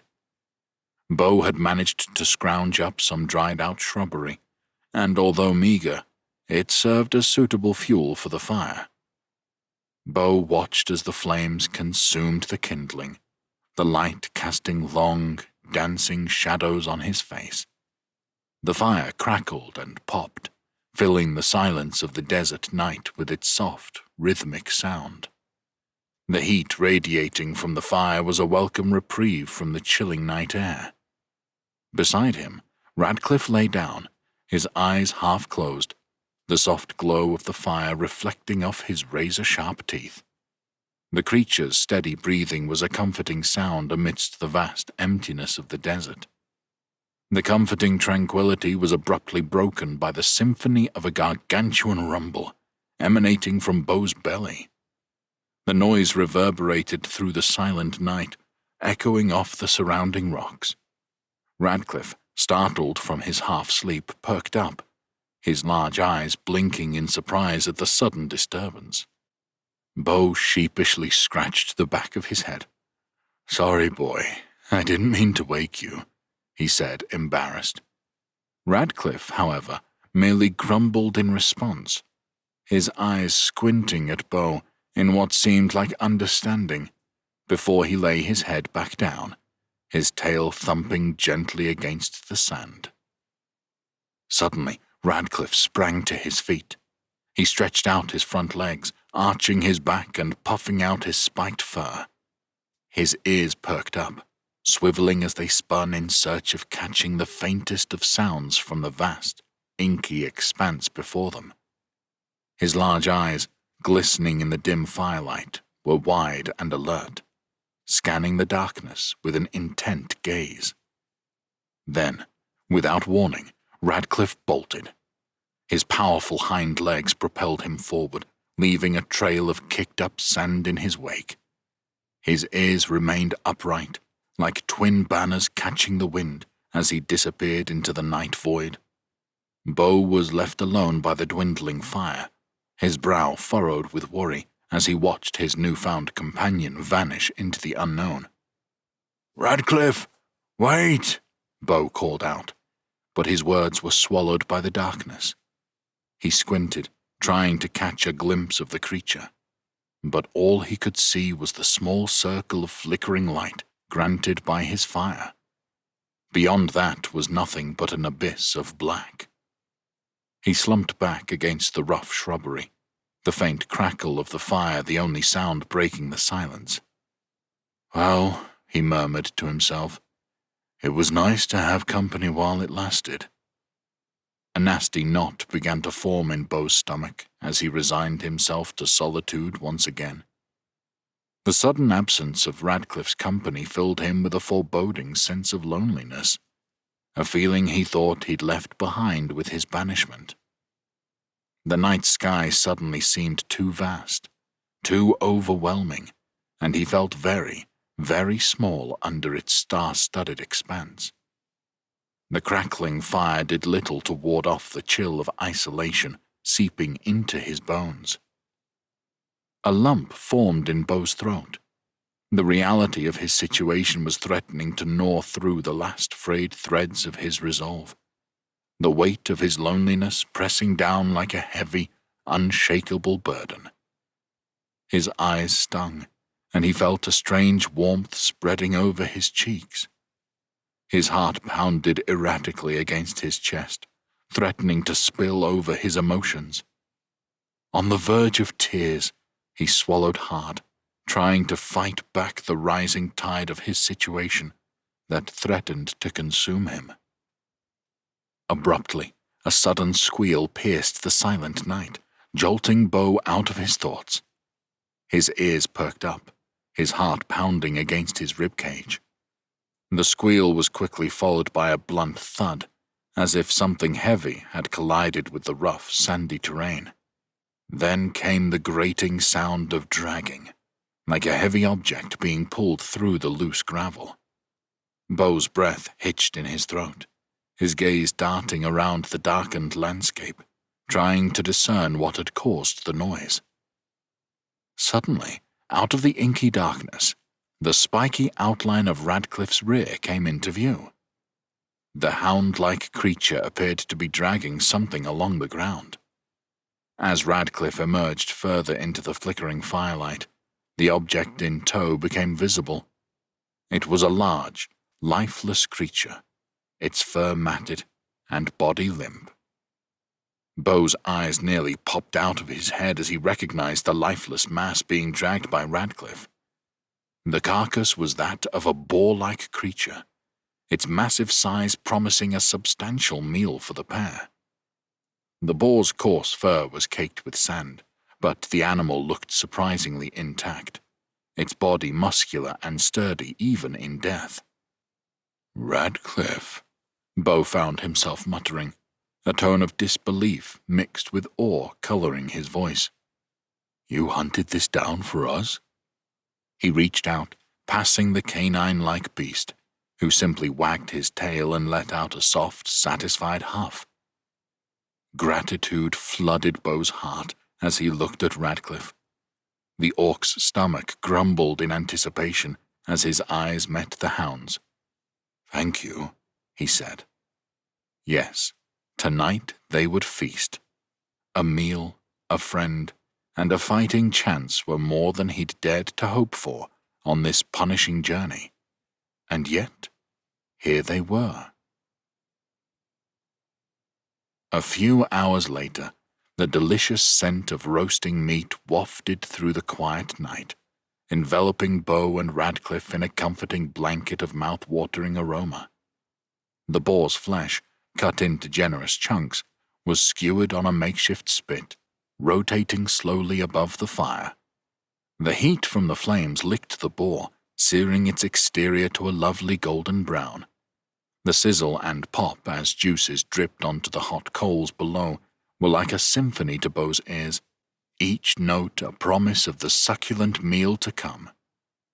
As the meat roasted, its fat slowly rendered, pooling into glistening droplets that hissed and evaporated on contact with the fire, intensifying the tantalizing smell that permeated the air. Nearby, Radcliffe was preoccupied with his own feast. He was gnawing intently on a large bone from the boar's leg, his sharp teeth tearing away the remaining scraps of raw meat with ease. The crunching sound as he broke into the bone was oddly comforting. Beau, sitting cross-legged by the fire, took in the sight with a mix of satisfaction and wonder. As he watched the flames dance, the enticing scent of roasting boar in his nostrils, and the sound of Radcliffe crunching away happily, gave him a warmth that had nothing to do with the fire. Finally, Beau gingerly grasped the skewer's end, pulling it away from the fire. A thin stream of smoke wafted upwards from the well-cooked meat, causing his stomach to lurch with anticipation. He held the skewer out in front of him, the orange glow of the campfire flickering against the seared meat. Impatient and ravenous, he tore into the boar, his teeth sinking into the well-done meat. The first bite, hot and flavorful, sent a shock of heat across his palate, the roof of his mouth singed by the meat's temperature. But the sting of the heat was overshadowed by the explosion of flavors he experienced. The tender meat, seasoned by nothing more than the wilderness it came from, and the smoke from the fire, was delicious. It was earthy, slightly gamey, yet satisfyingly rich. It was perhaps a little overcooked, slightly tougher than he would have liked, but that didn't dampen his enjoyment one bit. His hunger driving him, Bo continued to ravage the piece of boar, his bites becoming less careful and more greedy. The pain in his mouth was insignificant compared to the gratification of the meal, a feast that filled him with contentment after days of scant nourishment. The sight of Radcliffe gnawing contentedly on a bone nearby only heightened his own sense of satisfaction. When Bo had devoured the last morsel of meat from the skewer, he tossed the stripped bone into the fire, watching as it charred amongst the burning embers. The comforting sensation of a satiated belly began to seep into him, the gnawing emptiness replaced by a gratifying fullness that spread warmth throughout his body. Leaning back onto his hands, he stretched out his legs in front of him, staring up at the starlit canvas that adorned the night sky. His senses heightened by the meal, he appreciated the silence of the wasteland, punctuated by the distant whisper of the wind and the crackling of the fire. Without warning, a burp surged up his throat, a thunderous and resonant sound that echoed across the barren landscape, as if announcing his satiation to the desolate world around him. The abrupt noise startled a few night critters nearby, their quick scurrying against the sands the only indication of their presence. His head lolled back as he laughed at the minor disturbance he'd caused, his heavy eyelids beginning to droop with the onset of post-meal lethargy. His gaze fell on Radcliffe, still gnawing on his bone, the firelight casting dancing shadows against his spiked coat. As the mirth from his boisterous burp subsided, Bo's gaze shifted from the dancing flames to the damaged guitar resting behind him. The once prized instrument was a pitiful sight to behold now. His fingers itched to strum the strings once more, but the neck of the guitar that had once held proud and resonant chords was snapped and sat detached next to the body. The strings that used to vibrate with the slightest touch now hung lifelessly, barely connected to the wounded instrument. Sensing the shift in Bo's mood, Radcliffe lifted his head, ears pricked and eyes perceptive. He looked from Bo to the guitar, then got up, crossed the sandy expanse, and nudged the guitar with his nose. His gesture was gentle as he pushed the shattered instrument towards Bo. A soft whine escaped Radcliffe's throat. His large eyes filled with an uncanny understanding. It was as if he was urging Bo to pick up the strings again, to draw out the music that had been silenced. The creature's intelligence and empathy struck Bo. He glanced at Radcliffe, his lips pulling into a small, hesitant smile. His rough fingers traced the worn edges of his broken guitar, landing on the loose, out-of-tune strings. He gave them a soft strum, the notes echoing oddly in the quiet of the night. "You like that, Radcliffe?" Bo asked, his deep voice filled with cautious hope. The corners of his mouth twitched upwards as Radcliffe wagged his tail enthusiastically. "Do you want me to play something for you, boy?" Despite the poor condition of the guitar, The joy in Beau's voice was undeniable. The idea of performing again, even if it was just for a creature he had met a day ago, brought him an unfamiliar warmth.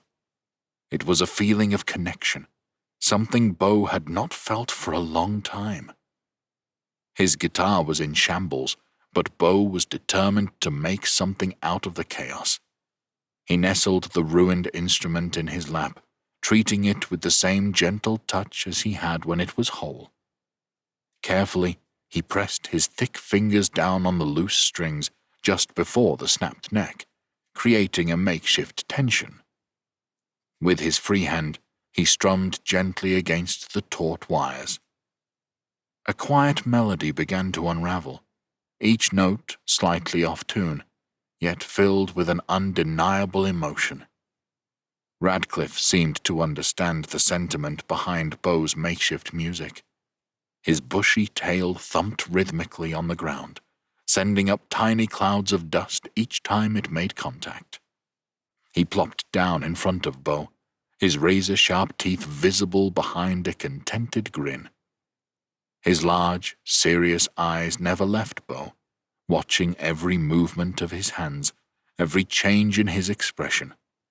He seemed entranced, wholly captivated by the sounds that Beau was creating. It was as though he too could sense the emotional weight behind each note. As Beau strummed the guitar, his mind began to fill with words. Clearing his throat, he started to sing, his voice carrying across the open expanse of the wasteland. Walking through the plain so bare, a lonely orc, no friends to share. The sun beats down, the wind does blow, yet onward, onward I must go. Suddenly from the corners a cry, a creature of the desert about to die. Rescued it and made a friend, and so begins our tale's bend. Roaming together through daylight's end, our tummies grumbling, oh what to fend. Then off to hunt my brave friend went, brought back dinner, oh heaven sent. Now we sit 'neath the night's gleaming light, our bellies full, oh what a sight. Friendship found in a wasteland stark, singing songs beneath the stars so dark. To the melody my friend's tale sways, in appreciation my heart plays. An orc and beast against all odds, walk in the plains against all gods. The cheerful tune bounced off the sand dunes, carried by the night's breeze. Beau's eyes twinkled in the firelight as he watched Radcliffe. As the strains of Beau's song began to wind down, Radcliffe's tail slowed its excited wagging. With a yawn that showcased all his teeth, he lay down on the sand, his spiked fur rustling softly in the gentle desert breeze. His head dropped onto his paws, and those big, serious eyes slowly closed. It was a sight that brought a comforting silence in the starlit wasteland, one that settled over them like a warm blanket. Beau watched as the steady rhythm of Radcliffe's breathing indicated he had fallen asleep. The excitement of the day had taken its toll on the creature. It was a quiet moment of serenity, and Beau couldn't help but feel a tinge of peace in his heart as he strummed the last few notes of their song, his voice lowering to a soft whisper as he sang them into the night. "Good night, Radcliffe," Beau said with a smile, stroking the creature's spiky fur one last time. Gently placing the makeshift guitar beside him, he reclined against the rough, grainy sand, his hands cushioning his head. The myriad of stars scattered across the inky black canvas of the night sky twinkled down at him, each one a silent witness to his solitude that wasn't solitude anymore. But in that moment, fear and loneliness were but distant memories, replaced by a sense of contentment that radiated from within him. His eyelids grew heavy, a soft sigh escaping his lips as he succumbed to the pull of sleep. Radcliffe's rhythmic breathing served as a comforting lullaby, the peaceful hum of the desert his cradle. For the first time since his exile, Bo didn't feel like an outcast, lost in a relentless expanse. Tonight, under the stars, he was merely a bard with his loyal companion, and that was more than enough. Chapter 6. In the days that followed, Bo and Radcliffe continued their journey, their bond deepening with each step they took together.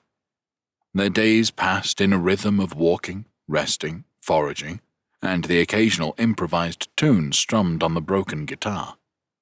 Each night they would huddle together, seeking warmth and comfort from one another.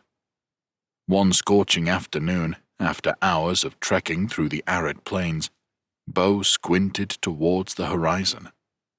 There, just where the scorching sun hung in the sky, he noticed a faint outline of structures. He paused, blinking against the brightness to focus. Indeed, his eyes were not deceiving him. There was a town nestled in the distance. "Look, Radcliffe," Bo said, a new spark lighting up his eyes. "We're not alone anymore. There's a town over there.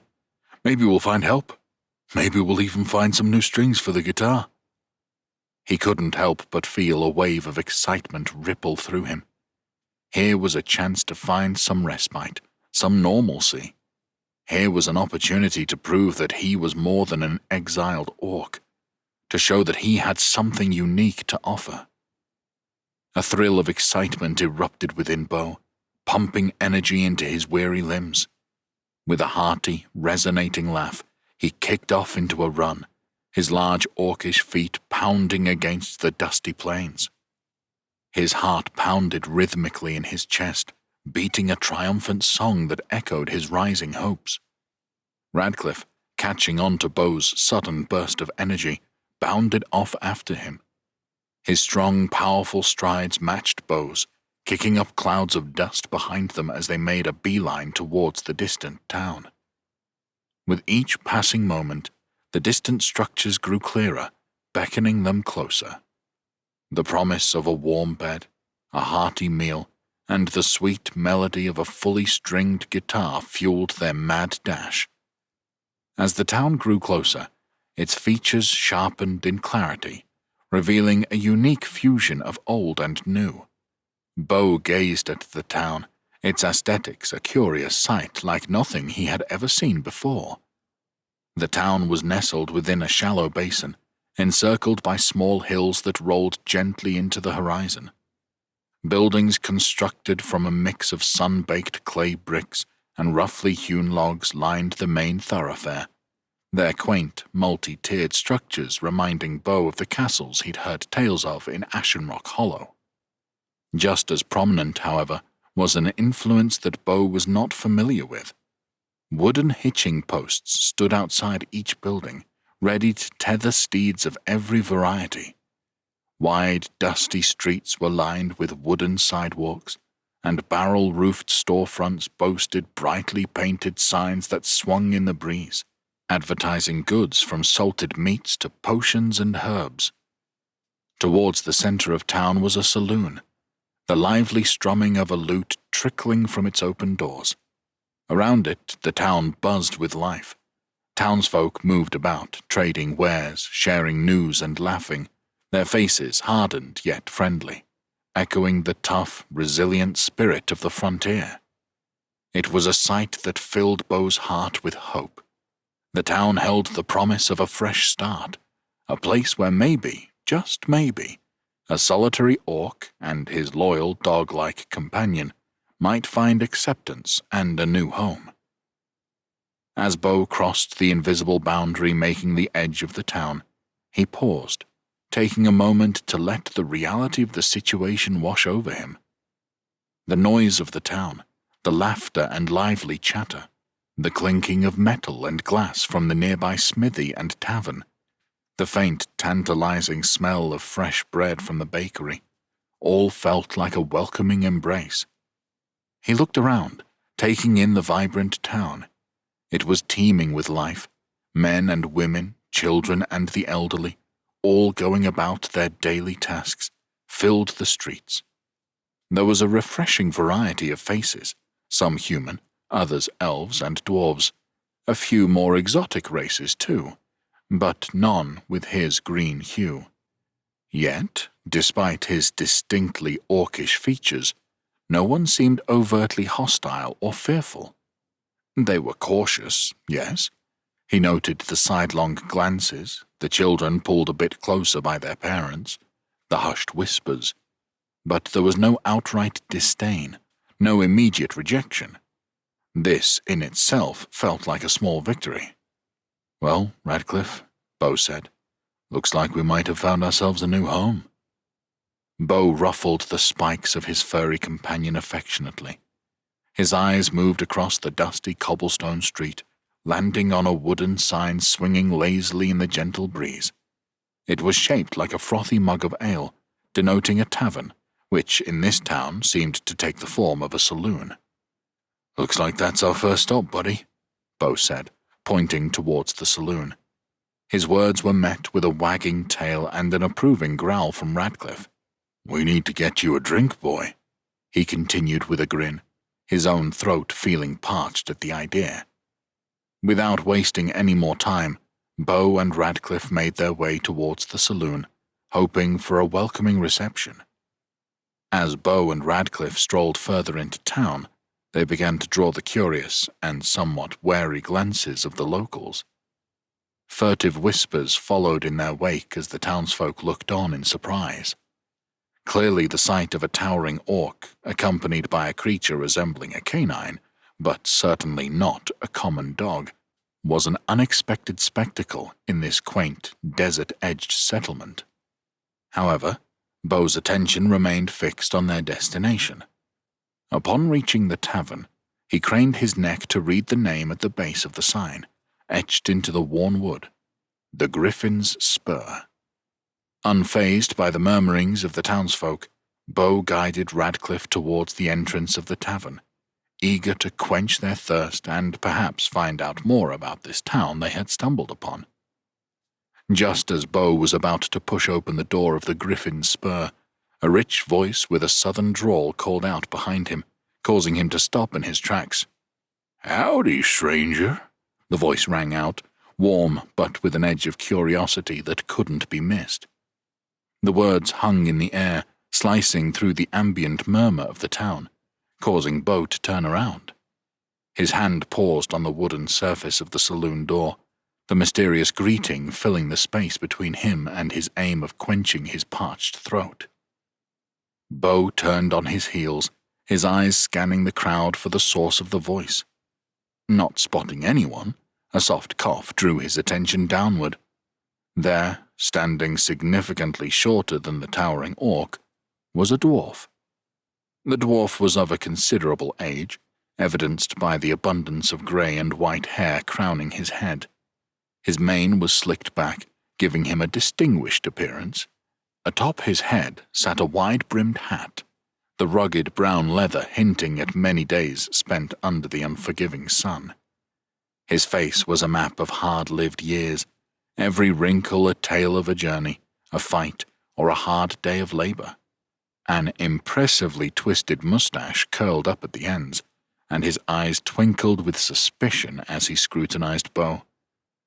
A smile, both wary and welcoming, stretched across his weathered face as he tipped his hat ever so slightly towards the orc, acknowledging his presence in a silent yet meaningful gesture. "Imagine my surprise," began the dwarf, his gaze never leaving Bo, "when I heard whispers from the townsfolk about a giant orc stepping into town." He paused for a moment, taking in Bo's impressive stature, and the spiked creature by his side with a discerning eye. The dwarf's hand lifted from his side, a simple motion that held Bo's attention as he watched the sun reflect off the shiny sheriff's badge affixed to the dwarf's chest. "I keep the peace around here," he continued, lowering his hand back to his side. His voice was calm but firm, and his eyes met Bo's in a silent challenge. "So, I just wanted to introduce myself and check that there are no ill intentions on your part." His gaze flickered to Radcliffe, who growled in response, but remained seated by Beau's side, watching the interaction with keen interest. The dwarf's lips spread into a smile as he extended his hand towards Beau. "Name's Thorkill Barlow," he said. "Pleasure to meet your acquaintance." As he took in the sight of the diminutive lawman, Beau wore a look of curiosity on his rugged face. Coming from a clan of orcs that communicated primarily through grunts and threats, such polite civility was alien to him. He observed the dwarf's actions and demeanor with a mixture of surprise and interest. "My name's Borag-I, but you can call me Beau," he replied. He pointed down to his dog-like companion, who was currently eyeing the dwarf with suspicion. "This is Radcliffe." At the sound of his name, Radcliffe let out a low rumble that vibrated through the air between them. It wasn't a threatening sound, more of a cautious one, signaling his distrust of the stranger. His piercing eyes never left the sheriff, maintaining a steady, watchful gaze. Thorkill gave them another appreciative nod, his eyes flicking between Beau and Radcliffe as he gauged them further. "Well, as long as you both keep out of trouble, there shouldn't be any issues with you passing through," he said, his tone firm yet not unkind. He rested a hand on his belt, where Beau could see a badge of office affixed to a loop. His other hand gestured towards the town expansively. "How long can we expect you to be visiting?" he asked. Beau shrugged. "We have only just got here. I just want to get some water for Radcliffe," he said, his gaze wandering towards the saloon's entrance once more. "It has been a long walk in the wastelands." Thorkill nodded. "That's not a problem at all," he assured the orc, pulling his hat lower to shade his eyes. "Just tell Syra inside that I sent you in, and she'll give you both a drink." His eyes flickered to Radcliffe momentarily, before returning to Beau. His voice dropped slightly, bearing the weight of an unspoken warning. "Try to keep out of trouble, though," he said. "Not everybody can be as welcoming to your kind around here." Beau felt a wave of surprise wash over him, taken aback by the unexpected kindness shown by Thorkill. He had prepared himself for hostility and suspicion, but instead was met with courtesy and respect. Beau smiled. "Thank you, Thorkill," he said. He clasped his hands together in a show of sincerity, his gaze unyielding. "I can assure you, you won't get any trouble from me or Radcliffe. We're just passing through." Thorkill nodded, the seasoned creases in his face softening in the faint evening light. "Very well. I trust your words, Beau. Radcliffe, welcome to Shalebridge. Enjoy your stay." As Thorkill walked away, he left Beau and Radcliffe standing there, the sun casting long shadows around them. Beau glanced at Radcliffe. "He seems nice," he remarked. The beast gave a gentle rumble. "Come on, let's go inside." As Beau pushed open the swinging doors of the Griffin's Spur, the scent of aged ale, smoky tobacco, and robust laughter filled the air. A cacophony of voices melded together in lively chatter, creating a hum of activity that vibrated through the wooden planks beneath his feet. The room was a marvel of wooden architecture. Beau had never seen a building made of so much wood, as trees were few and far between in Ashen Rock Hollow. Here, though, exposed wooden beams crossed the ceiling from which ornate lanterns dangled, their warm glow casting an inviting ambiance throughout the establishment, and creating an aesthetic charm that felt both foreign and homey to Beau at the same time. At the far end of the room, a long, polished bar counter commanded attention. Behind it, an array of bottles stood on display, their contents shimmering in the soft lighting. A barkeep, a burly man with a patchy beard, was busily pouring drinks, his deft movements evidence to his experience. To the right of him, a woman tended to the shelves, her back turned, meaning Beau couldn't make out any distinguishable features. The patrons were as varied as the selection of spirits behind the bar. Weathered faces told stories of hardened wastelandsmen, their eyes sharp and alert. A group of miners, their faces smeared with dirt and sweat, sat hunched over a table, engrossed in a card game. Barmaids flitted around, their dresses swishing as they served drinks and shared hearty laughs with the customers. Yet, as Beau stepped over the threshold, the hum of the room fell away. Conversations trailed off, cards dropped onto tables, mugs paused halfway to lips. A collective silence filled the room as all eyes turned to him, a towering orc and his unusual companion. For a moment, all the saloon patrons could do was stare, their expressions a mix of surprise, curiosity, and suspicion. The heavy silence did little to quell the nerves building up inside Beau. In Ashen Rock Hollow, Beau's stature was nothing out of the ordinary, but he towered above the patrons of the saloon, and this level of attention made him uncomfortable. In an attempt to cut through the tension, he lifted a large hand and offered the room a bashful wave, paired with a toothy smile. He then shuffled towards the bar, the heavy thuds of his boot-clad feet resonating through the now eerily quiet room. Each footfall echoed in the silence, amplifying his unease. He could feel the weight of the numerous stares upon his back, boring into him as if they were trying to decipher the intentions of this unexpected visitor. Despite the discomfort, he kept his chin up, his posture steady. After all, he had done nothing to warrant the suspicion, and he had every intention to keep it that way. He took solace in the fact that he was not entirely alone. Radcliffe, though silent, was a comforting presence by his side. Upon reaching the bar, Beau leaned on its polished wooden surface, taking a moment to look at the barkeep. She was a woman of average height with a stern face.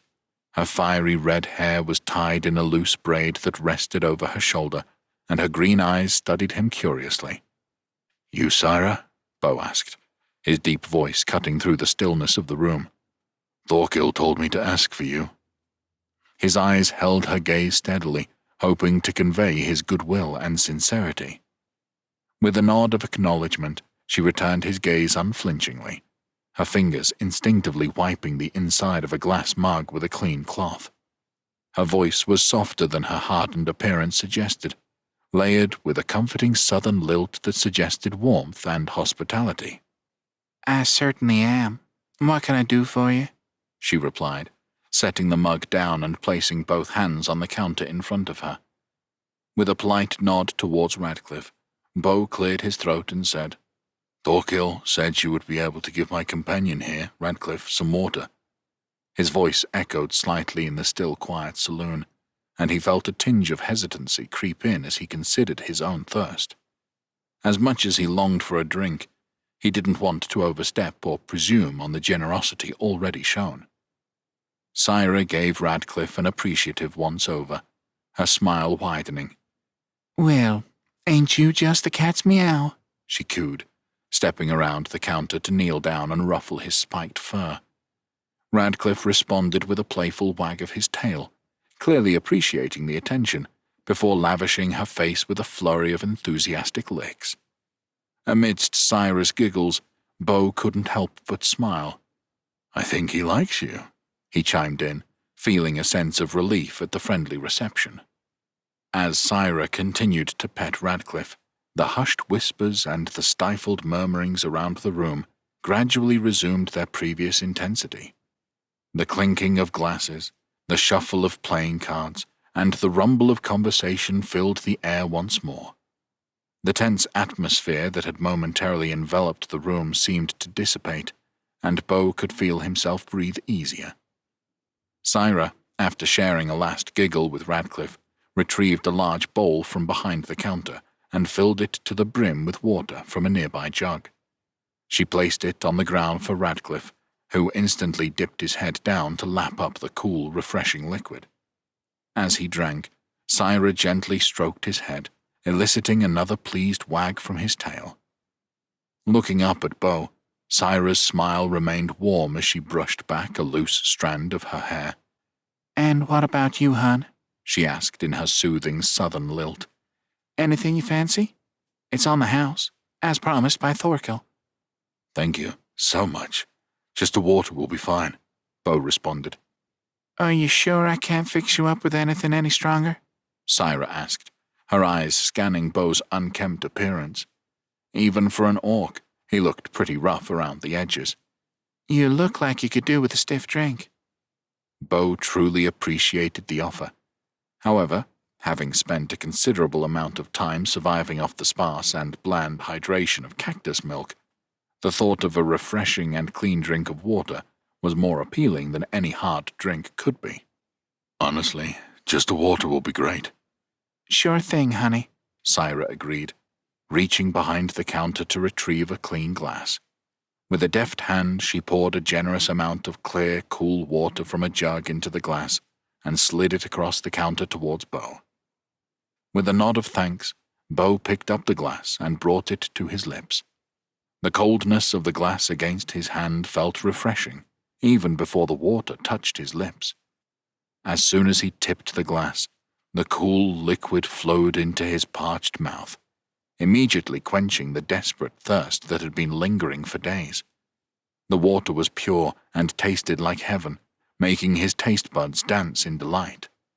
It swept over his tongue, moistened his dry throat, and brought an almost immediate sense of relief and satisfaction. He gulped down the water greedily, feeling its coolness spread down his throat and into his belly. It was as if he could feel every cell in his body responding with relief, soaking up the much-needed hydration. The sensation was both simple and luxurious, a pleasure that he had been missing for a while in the unforgiving desert. After a few moments, Bo set the empty glass down on the counter with a satisfied sigh. His eyes met Syra's, and he nodded in gratitude. "Thank you," he said. "That was exactly what I needed." All the while, Radcliffe continued his prolonged drink from the bowl, his tongue lapping against the water frantically. "Easy, honey," Syra replied with a soft chuckle, her eyes sparkling with amusement. "There's plenty more where that came from." She reached for the jug again, refilling Bo's glass to the brim. Bo paused for a second, water dripping from his mouth and running down his chin. He raised a massive green arm to wipe it away, leaving a moist trail in its wake. His dark eyes sparkled as he flashed Syra an appreciative grin. The cold, refreshing water had a revitalizing effect, washing away the grit of the long journey. This simple act, something he'd taken for granted in the past, now felt like an immense luxury. "Aren't you just a curious thing?" Syra remarked, her eyes dancing with friendly curiosity. As she busied herself behind the bar, dusting off bottles and restocking glasses, she turned her attention back to Bo. "Care to tell me how you came to wind up in Shalebridge?" Chapter 7. As the hours trickled by, Bo found himself telling Syra his tale. From his life as a nomadic orc, his departure from his tribe, the endless days of wandering through the scorching desert, to his fortunate meeting with Radcliffe. He shared about the close calls they'd had, and their recent feast of the wild boar. Syra listened attentively, her eyes widening at the more perilous parts of Bo's journey, and laughing at the more amusing anecdotes. There was something comforting about her presence, and Bo found himself sharing more than he ever had before. The crowd in the saloon carried on with their games and chatter, the atmosphere light and boisterous as the night wore on. Syra refilled his glass with water from time to time, and occasionally tossed Radcliffe a scrap of meat that had the beast purring happily. As Bo finished his tale, a deep sense of exhaustion washed over him.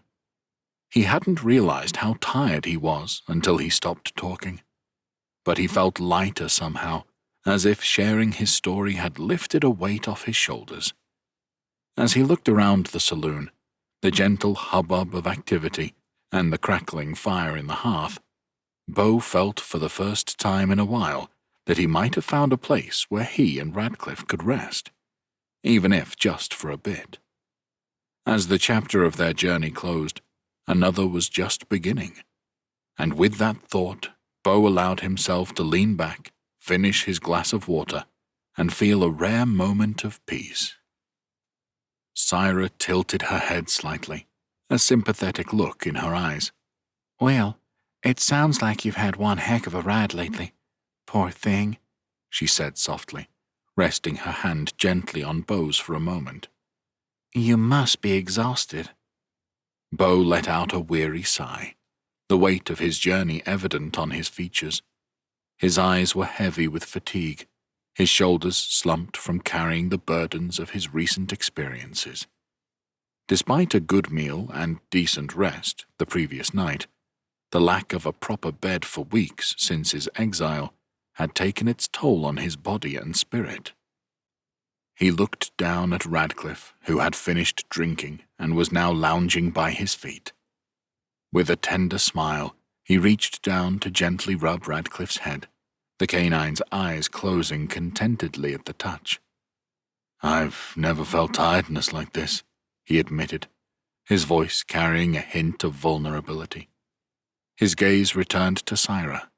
"But I'll be okay, as long as I have this guy with me," he added, his hand still gently stroking Radcliffe's furry head. Syra eyed Beau with a sympathetic smile, her hands ceasing their motions behind the counter for a moment. "I tell you what," she said, "the inn is pretty quiet this time of year. Why don't you rest up in one of the empty rooms for a few days? At least until you're a bit more recovered." Her words were like a soothing balm on Beau's weary soul, a touch of kindness that went far beyond the simple gesture of offering a bed. Beau shook his head gently, a humbled smile on his face. His orcish upbringing had instilled a certain pride within him, a staunchness in the face of charity that he found hard to put aside. "No, I can't accept that," he protested, his voice low but firm. "You've done enough for me already." He was grateful, but he felt a certain obligation to retain his independence. He was a wanderer after all, a lone soul navigating the rough terrains of this unforgiving world. He didn't want to be a burden to anyone, even if they were willing to extend their kindness to him. Syra's delicate features hardened slightly as she planted her hands on her hips, her voice maintaining its soft southern lilt, yet managing to command authority in the humble saloon. "Beau, I won't accept anything other than a nod of that tired little head of yours." There was an undeniable sternness in her tone that, despite its gentleness, was just as compelling as any of Beau's orcish tribe elders. The innate authority of a woman used to running her own establishment and taking care of her patrons was clear. Surprised by this unexpected firmness, Beau found himself subconsciously obeying. He felt a strange comfort in the strength of her command, much like he had felt under the protective gaze of his tribe's elders. He gave a slow nod of understanding and gratitude, unable to keep the tired smile off his face. "Well, if you're insisting on giving me a room, I ought to earn my keep," Beau responded. He knew what it was to work. The orcish tribe he'd grown up in had always stressed the value of each member contributing to the collective good. Now, in this new and unfamiliar place, Beau found that the very idea of work, of contributing, gave him a sense of belonging, no matter how temporary. It felt right. It felt like home. "I like your style, Beau," Syra said, a playful grin spreading across her face as she leaned against the bar counter, crossing her arms. "Now, tell me something. Have you ever worked behind a bar in an inn before?" Beau shook his head. "Okay then. How about a kitchen? Ever worked in a kitchen before, Beau?" Beau shook his head once again. Syra, looking Beau up and down, took in his muscular orcish physique. The corners of her mouth curled upward as an idea seemed to strike her. How about working the doors, Bo? We can get all sorts of troublemakers in here come night time.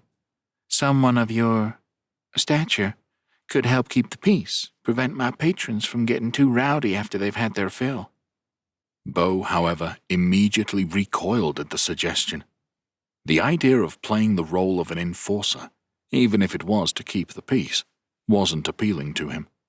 He had spent most of his life being seen as nothing more than a brute due to his orcish heritage. And now he sought to find a different path, away from the stereotype that had been foisted upon him. His thoughts raced as he tried to articulate his reluctance to Syra. Syra's face fell as she observed Bo's discomfort. Oh, I'm sorry, Bo, she quickly amended. I didn't mean to suggest something you'd be uncomfortable with. We all have our own stories and paths to tread. I shouldn't have made assumptions. Bo felt a wave of disappointment sweep over him. His broad shoulders slumped slightly, and the excitement in his eyes dimmed. He was a capable orc, but his experience was limited. This made him less than ideal for most conventional jobs, and his wish to contribute and earn his keep seemed to be slipping out of his grasp. His heart ached with the longing to prove his worth. But how could he do that in a place so far removed from what he knew? A brief, unexpected note broke through the quiet murmur of the saloon. It came from Radcliffe, who had managed to nudge his head against the body of Bo's guitar, which was propped up against the stool he sat on. The sound was out of tune and twanged awkwardly. The battered instrument, with its snapped neck and weary strings, had seen better days. Yet, in its dilapidation, it sang out a solitary note that grabbed everyone's attention. This sudden dissonance sparked a thought in Bo's mind. He glanced down at his guitar, his trusted companion through thick and thin, then back up at Syra. An idea began to bloom in his mind, mixing with his nervousness, producing a strange blend of hope and apprehension. His green face betrayed the faintest hint of a smile. The strums of his guitar had always been his own source of solace, a friend that sang back his emotions in harmonious tunes. It seemed so obvious now. He could share his music, his stories with the patrons of the Griffin's Spur. He could be the bard of the saloon, providing a welcome respite for the tired and weary, a beacon of joy in the midst of their travels. The thought was exhilarating and terrifying all at once. Yet it felt so right. He just needed to express this idea to Syra and see if this unusual proposal would be a solution to his current predicament. The words caught in Bo's throat, a lump of nerves that he had to swallow down. His gaze dropped to the worn wood of the bar, and he gripped the edge tightly. As he found his voice again, it felt like a whisper, an echo in the back of his mind. I can sing, Bo admitted softly, the words trembling out of his lips. His gaze flicked back up to meet Syra's, his eyes wide and filled with an uncertain kind of hope. It was the first time he'd ever suggested such a thing, the first time he'd ever considered sharing his music with anyone else. The confession hung in the air between them, delicate and vulnerable. Bo's heart pounded in his chest as he waited for her response, his grip on the edge of the bar tightening. Would she laugh? Would she dismiss the idea? Or would she understand what he was trying to convey? That he wanted to contribute, to give something of himself to the inn, in exchange for the kindness they were showing him. He couldn't predict her response, but he felt a surge of relief and a hint of pride for having taken the risk, for having voiced his suggestion. He had taken the first step. The rest was up to her. Syra opened her mouth, a surprised, "Oh," slipping out at his words. She blinked at him, clearly taken aback by the proposal. Bo felt a wave of embarrassment wash over him at her silence, the color rising in his cheeks. I'm sorry. It was a stupid idea. he stammered, stumbling over his words in his haste to apologize. He rose from his seat, feeling the eyes of the room on him. "Thank you so much for your hospitality, but I must be on my way." Bo moved to stand, his large figure towering over the bar as he prepared to leave. His face burned with embarrassment, his heart pounding in his chest. He had allowed himself a moment of hope, a moment to think that maybe, just maybe, he could belong here, could find a purpose. And now, it felt like that dream was slipping through his fingers. He felt a pang of disappointment, but he knew he couldn't impose any longer. He needed to move on. Syra quickly held up a hand, an apologetic smile on her face. Now, Bo. No need to be hasty," she said, her words coming out in a rush. She placed her hands on the bar top, leaning forward to hold his attention. "I just wasn't expecting you to offer to sing, that's all. It's not exactly the kind of thing one associates with an orc." Her eyes twinkled with curiosity, and she tilted her head, regarding him with interest. "But I reckon that just makes it all the more intriguing. So don't just storm off. You've piqued my interest, and I'm sure I'm not the only one. Why don't you give us a little preview? A wee song, perhaps?" she encouraged, her words gentle and coaxing, trying to ease his embarrassment and persuade him to stay. Bo's gaze drifted down to his guitar, the broken string stark against the worn-out instrument. He picked it up gingerly, his large fingers tracing the split timbre and the frayed strings. "My guitar, it's broken." Syra followed his gaze. "Oh, don't you worry, dear," Syra said, her smile lighting up her face. "Old Ireland, the town carpenter, should be able to fix that up in no time at all." Before Bo could protest, she disappeared through a swinging door, leaving him alone at the counter. He could hear the sound of objects being moved around, accompanied by a few clatters and bangs. After a few moments, Syra reappeared, a triumphant smile on her face and an old lute in her hands. The instrument had the beautiful patina of age, the wood polished to a soft shine by many hands and many years. "This here used to belong to my grandfather," she said, her fingers tracing over the strings. "I'm sure he wouldn't mind if you borrowed it while your guitar is being repaired." Upon seeing the lute and hearing Syra's words, Radcliffe let out a low growl, almost as if he was showing his approval. His tail started to wag as he nudged his head onto Bo's lap, looking up at his orcish companion with bright, eager eyes. A broad grin spread across Bo's face, revealing his jagged teeth. He carefully took the lute from Syra's hands, his large fingers gingerly strumming the strings. "Sure," he replied, his deep voice filled with a rare excitement. "What's the worst that could happen?"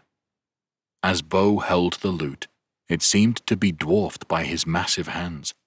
His thick green fingers carefully plucked at the strings, coaxing a soft, gentle tune from the instrument.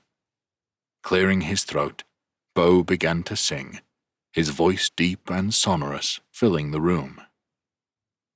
"I'm an orc with a lute, ain't that a hoot, strumming along to an old dwarven tune. Raised in a tribe, with no scribes, and now I'm singing under this desert moon." The room, which had been murmuring quietly, fell into an awed silence. Every eye was on Bo as his rough yet melodic voice rang out. The patrons, initially taken aback by the sight of an orc singing, slowly began to sway to the rhythm. Heads bobbed in time to the music, faces lighting up with smiles as they listened to the novelty of Bo's song. Bo's heart pounded in his chest as he noticed the attention he was getting. For a moment he faltered, the fear of ridicule creeping in, but he swallowed down his nerves and pressed on. "Songs of the wild, sung by a child of a green skin and heart so attuned. With every strum the past undone, as I, an orc, play this lute's tune." The bar was soon filled with cheers and laughter, claps keeping time with the melody. Beau's voice, strong and filled with emotion, drew the patrons in, creating an atmosphere of camaraderie and unity. It was a sight to behold, an orc, an outsider, winning over the hearts of the people of the Griffin's Spur through song. Feeling the warmth of the reception, Beau's confidence began to surge. He stood taller, his fingers strumming the lute with more assurance.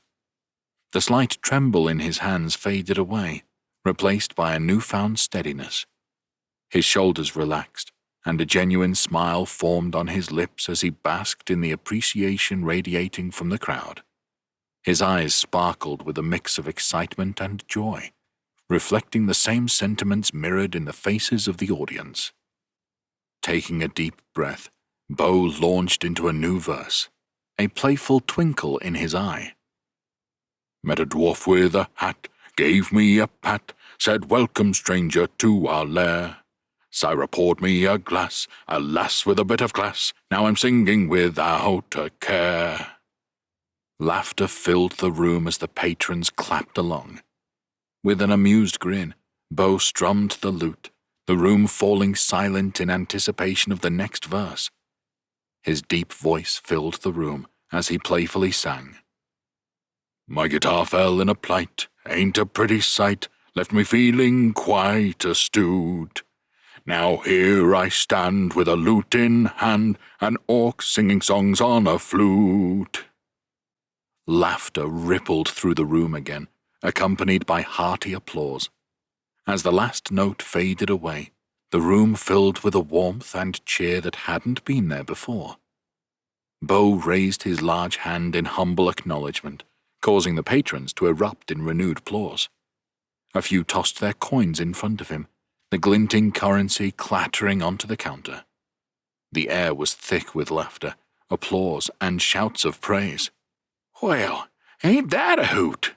a stout man near the bar whooped, his hands slapping against the wooden counter in rhythm with his laughter. "Best performance this side of the divide." "Play another," a petite elf with sparkling eyes and a wide grin called from the back of the room, a voice chiming out above the hubbub. "Who knew orcs could be so charming?" an elderly gnome chuckled, shaking his head in disbelief. Beau could feel his cheeks heating up under the bombardment of compliments.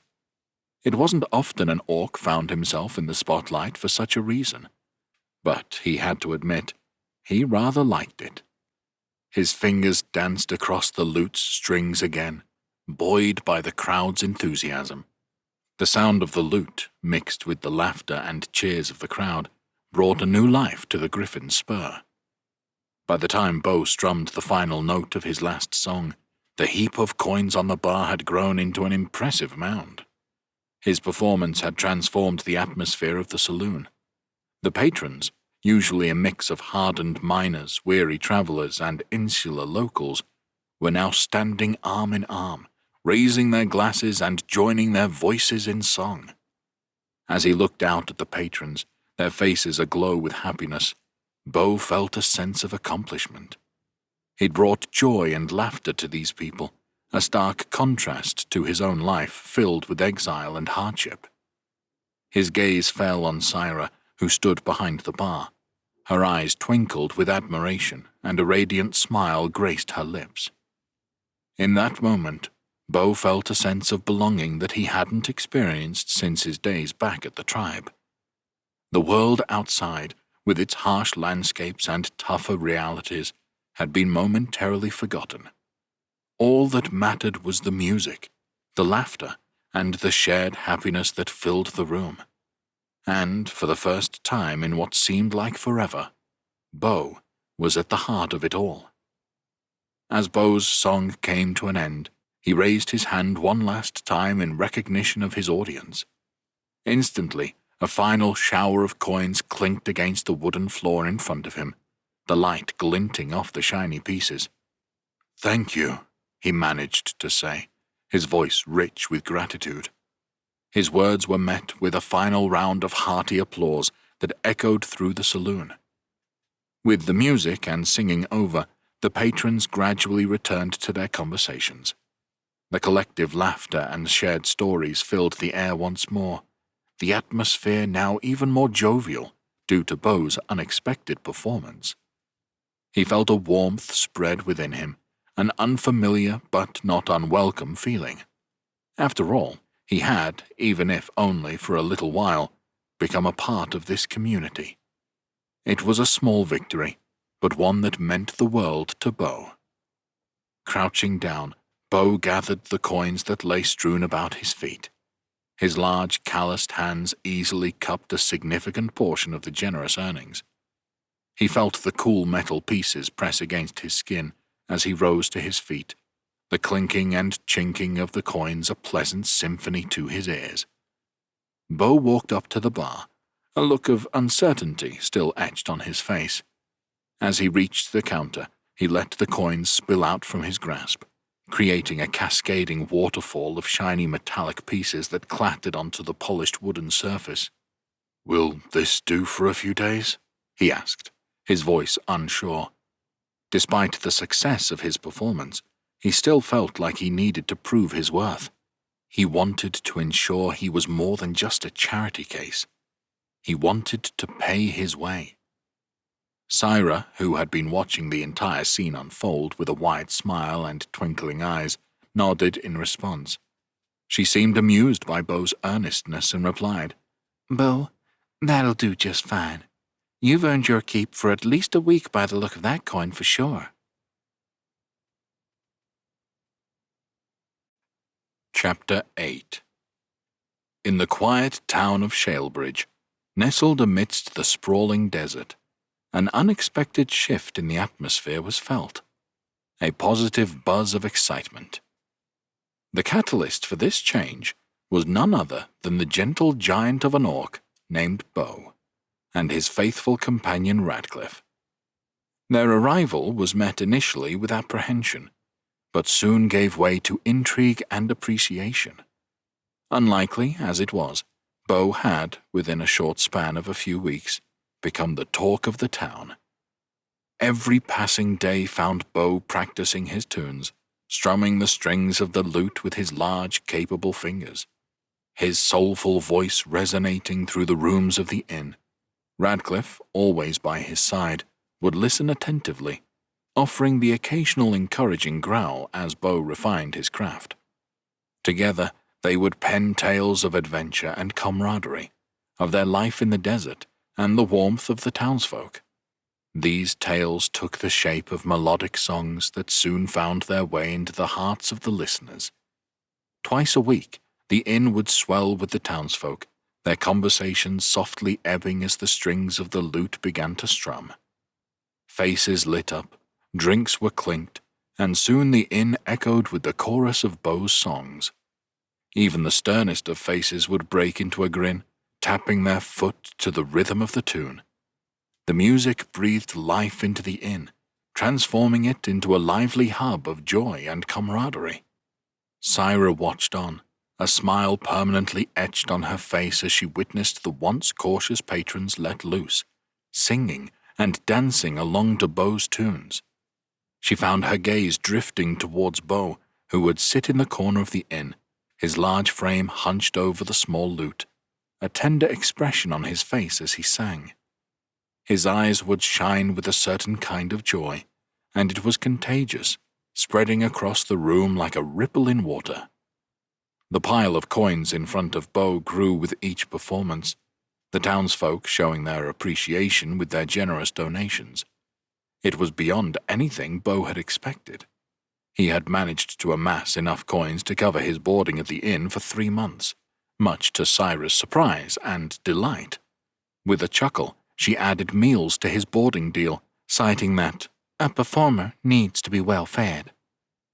Over the course of these weeks, Beau found a place he could call home, even if it was temporary. He had managed to carve out a niche for himself in a world that seemed a stark contrast to the one he had known. Amidst all this, the bond between Beau and Radcliffe only strengthened.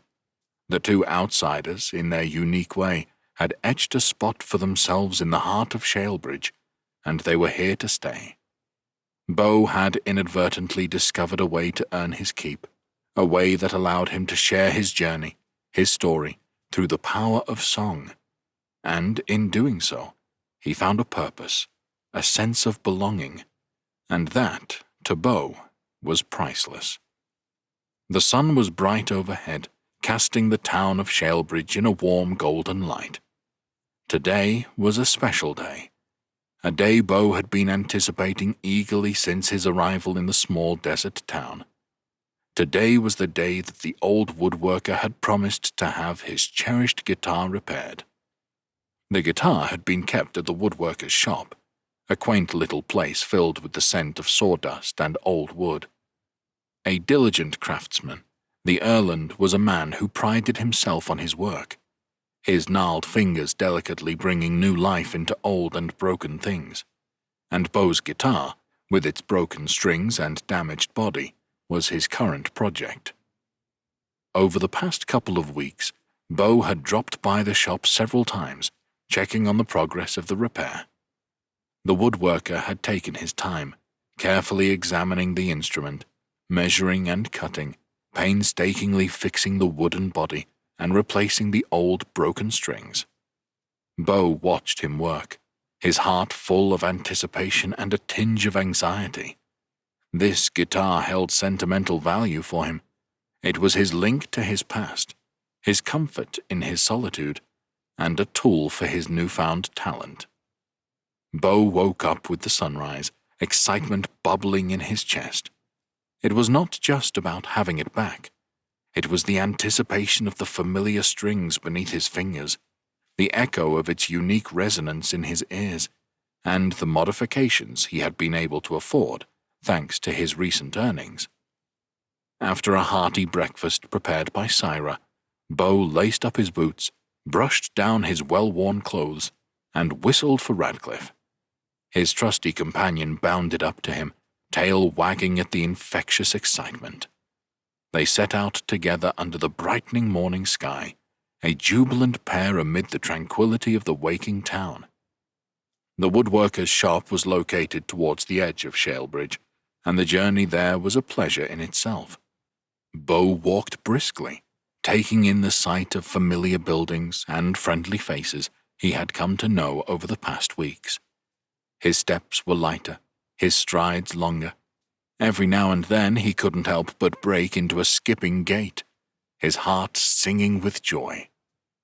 The familiar smell of sawdust, wood, and varnish guided him to the shop even before he could see it.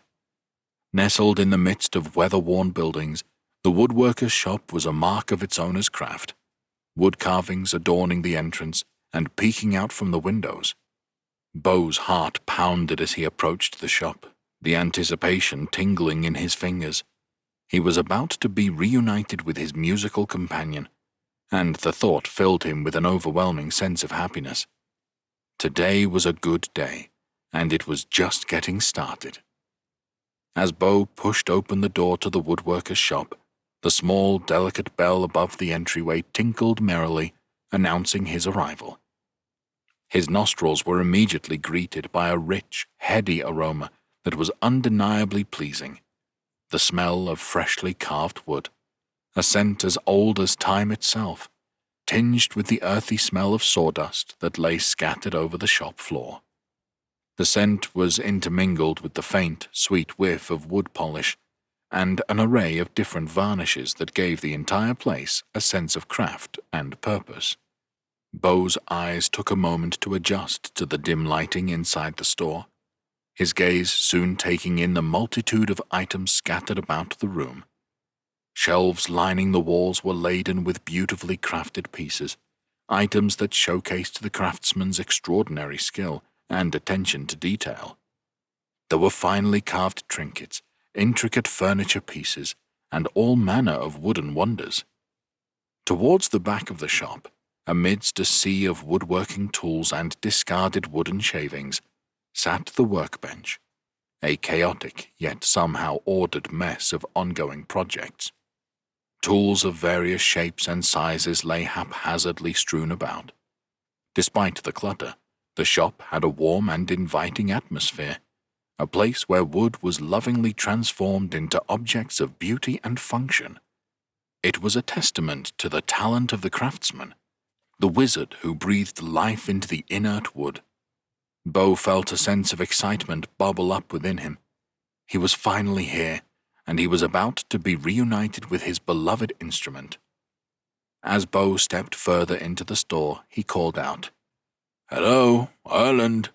His deep, gruff voice echoed slightly in the quiet room, mingling with the soft humming of the woodworker from the back. At his side, Radcliffe seemed equally intrigued by their surroundings. His amber eyes darted around the room, his whiskers twitching inquisitively as he sniffed at the air, catching whiffs of the various wood types, the pungent oils, and the faint, enticing scent of other animal visitors who had passed through the shop. The tip of his tail swished slightly, mirroring Bo's own anticipation. From the cluttered back room emerged Erland, as haphazard as his shop. A man of small stature and scrawny frame, he looked every bit his aging years, yet moved with a spryness that belied his apparent frailty. His hair was an untamed riot of white fluff, framing a face deeply lined with the stories of decades past. His eyes, though fogged slightly with age, sparkled with an enduring vitality. He shuffled briskly around the shop, a whirlwind of chaotic activity. Erland was a symphony of cluttered noise, tools clinking and items shifting as he moved them with practiced ease. He seemed to be searching for something, muttering to himself in a continuous stream of half-formed sentences and mumblings that only he could understand. The sounds of his rummaging created a sort of rhythm against the backdrop of the ticking clock on the wall and the occasional creaking of the floorboards.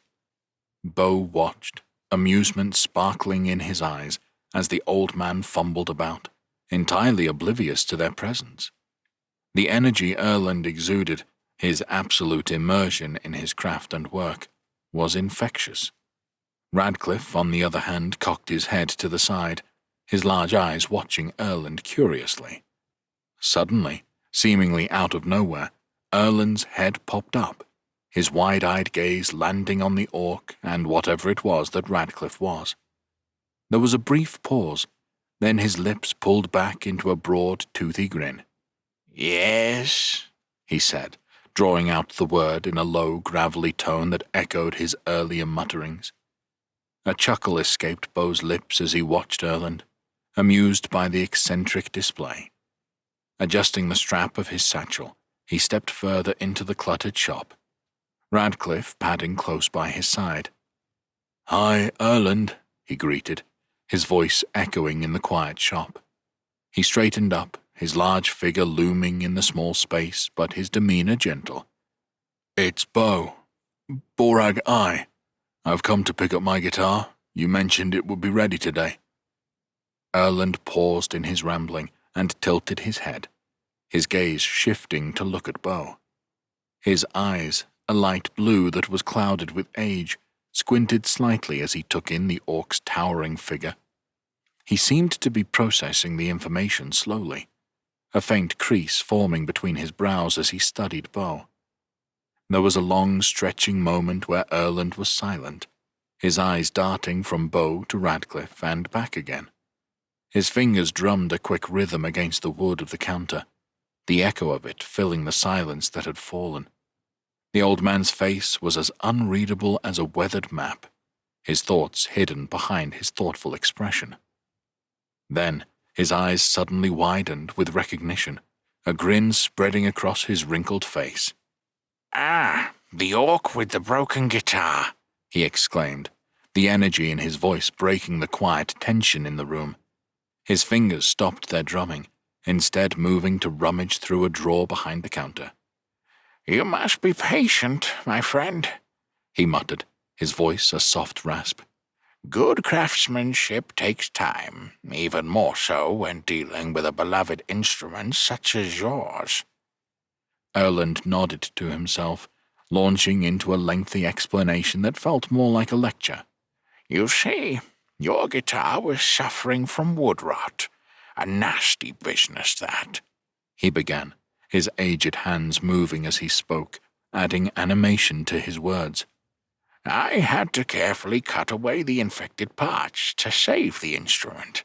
I replaced them with a mix of mahogany and cedar wood. It's a beautiful match, I assure you." His eyes glimmered with enthusiasm as he went on. "Now, the neck of your guitar was another matter entirely. It was weakened, probably due to the stress of constant tuning and untuning, along with your, orcish grip. No offense." He held up a hand in a placating manner, even though Bo hadn't taken any. "To fortify it, I decided to embed strips of mithril alloy along the inner curve. Lightweight, sturdy, and has a nice resonance to it. It should withstand any force you can throw at it." Drawing in a deep breath, he continued, his words punctuated by the occasional emphatic hand gesture. "Finally, the strings. The old ones were, frankly, subpar. I didn't want to return the instrument to you in such a state, so I replaced them.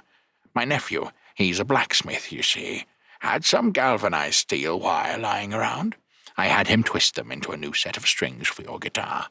They should last longer, produce a brighter tone, and won't rust." Erland finally fell silent, his chest rising and falling as he caught his breath.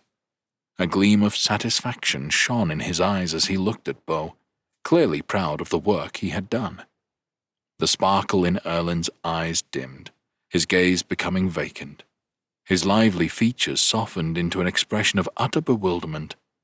He blinked a few times, as if just awakening from a deep sleep. His head tilted slightly, studying Bo's expectant face as though he were seeing it for the first time. The silence was palpable, hanging heavy in the musty air of the shop. It was only punctuated by the faint tick-tock of a clock, echoing in the quiet space. Erland's lips moved silently as he struggled to find words.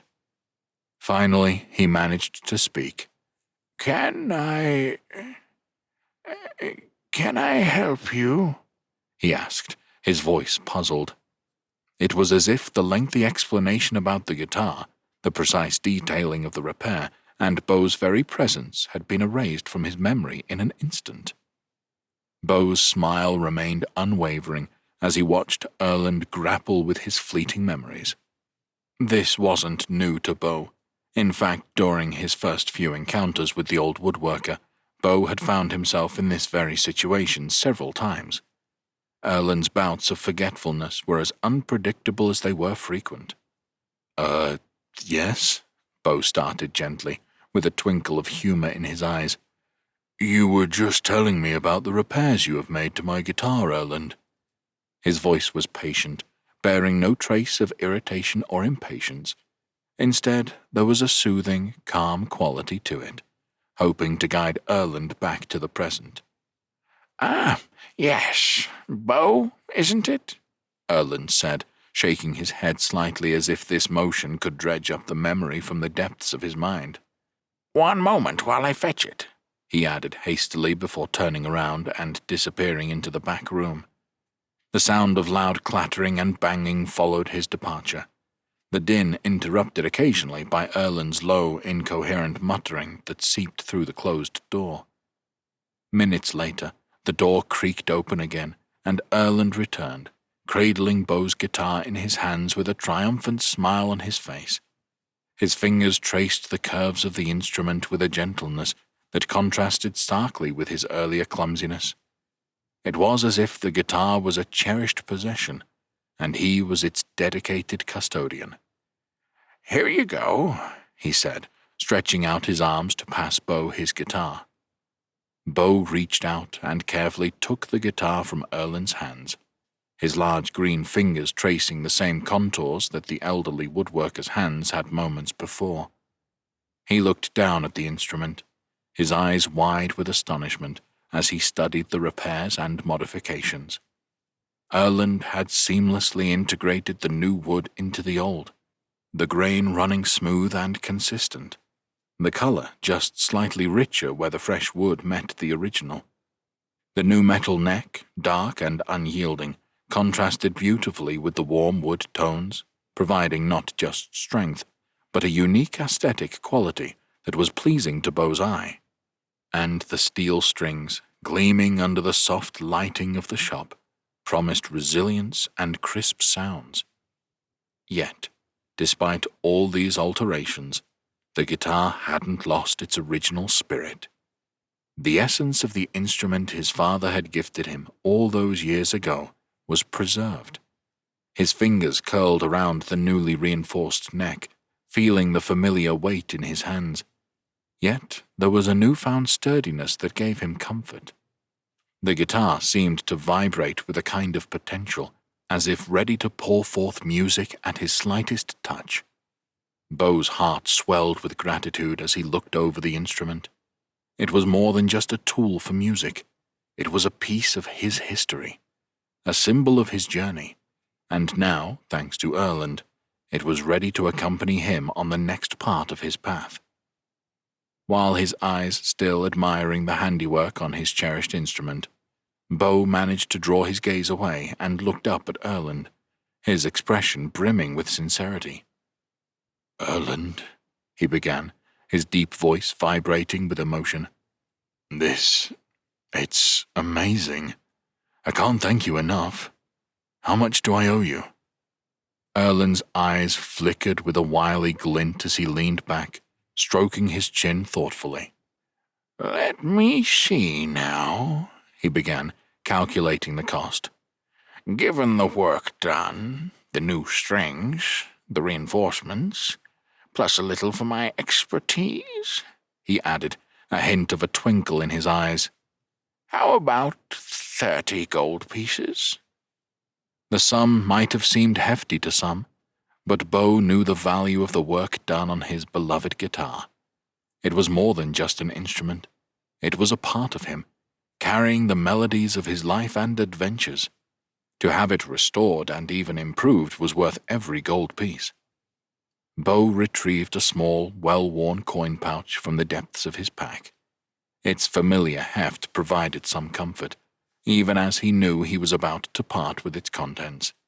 He emptied the pouch onto the counter, revealing a jumble of gold coins. The clink of coin on wooden counter punctuated the quiet shop, echoed only by Radcliffe's soft whines at the side. Beau could feel the weight of each coin in his hand as he counted, tangible proof of his efforts and the unexpected gift his music had given him. Once the required 30 coins were laid out, he slid the rest back into the pouch. The pouch felt lighter now, but Beau was not concerned. His performance at the inn that evening promised more coins. Yes, Beau thought to himself, this is worth every last coin. He handed the coins to Erland, the feeling of relief and anticipation mingling in his chest. Slipping the strap of his newly repaired guitar over his head, Beau felt a sense of completeness wash over him. The weight of the instrument against his back was familiar and comforting, a reminder of the musical journey that had brought him here, to Shalebridge. Back at the inn, Beau could feel a surge of energy. There was an atmosphere of anticipation that was almost palpable. News of his performances had spread, attracting patrons from all over the town. As he tuned his guitar, he could feel the room quieten, eyes drawn towards him in expectation. And then he began to play. His fingers glided over the guitar strings, drawing forth a melody that seemed to fill the inn with warmth and life. His voice followed, deep and resonant, telling tales of far-off lands, of brave deeds and heart-wrenching loves. The guitar, under his skilled touch, seemed to sing, its voice blending with his own in a harmony that had the crowd spellbound. Each song was greeted with applause and cheers, coins once again tumbling onto the floor in front of him. But beyond the acclaim and the wealth, what mattered most to Beau was the sheer joy of playing, of sharing his music with others. It was, in his heart, the best performance he had given since arriving in Shalebridge. And as the last notes of his final song faded away, Bo looked out at the crowd.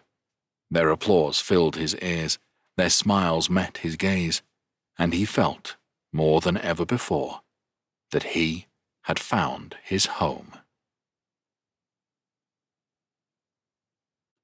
This has been the Ballad of the Borag-I, a tale of Levanthria, written by A.P. Beswick, narrated by Aaron Smith.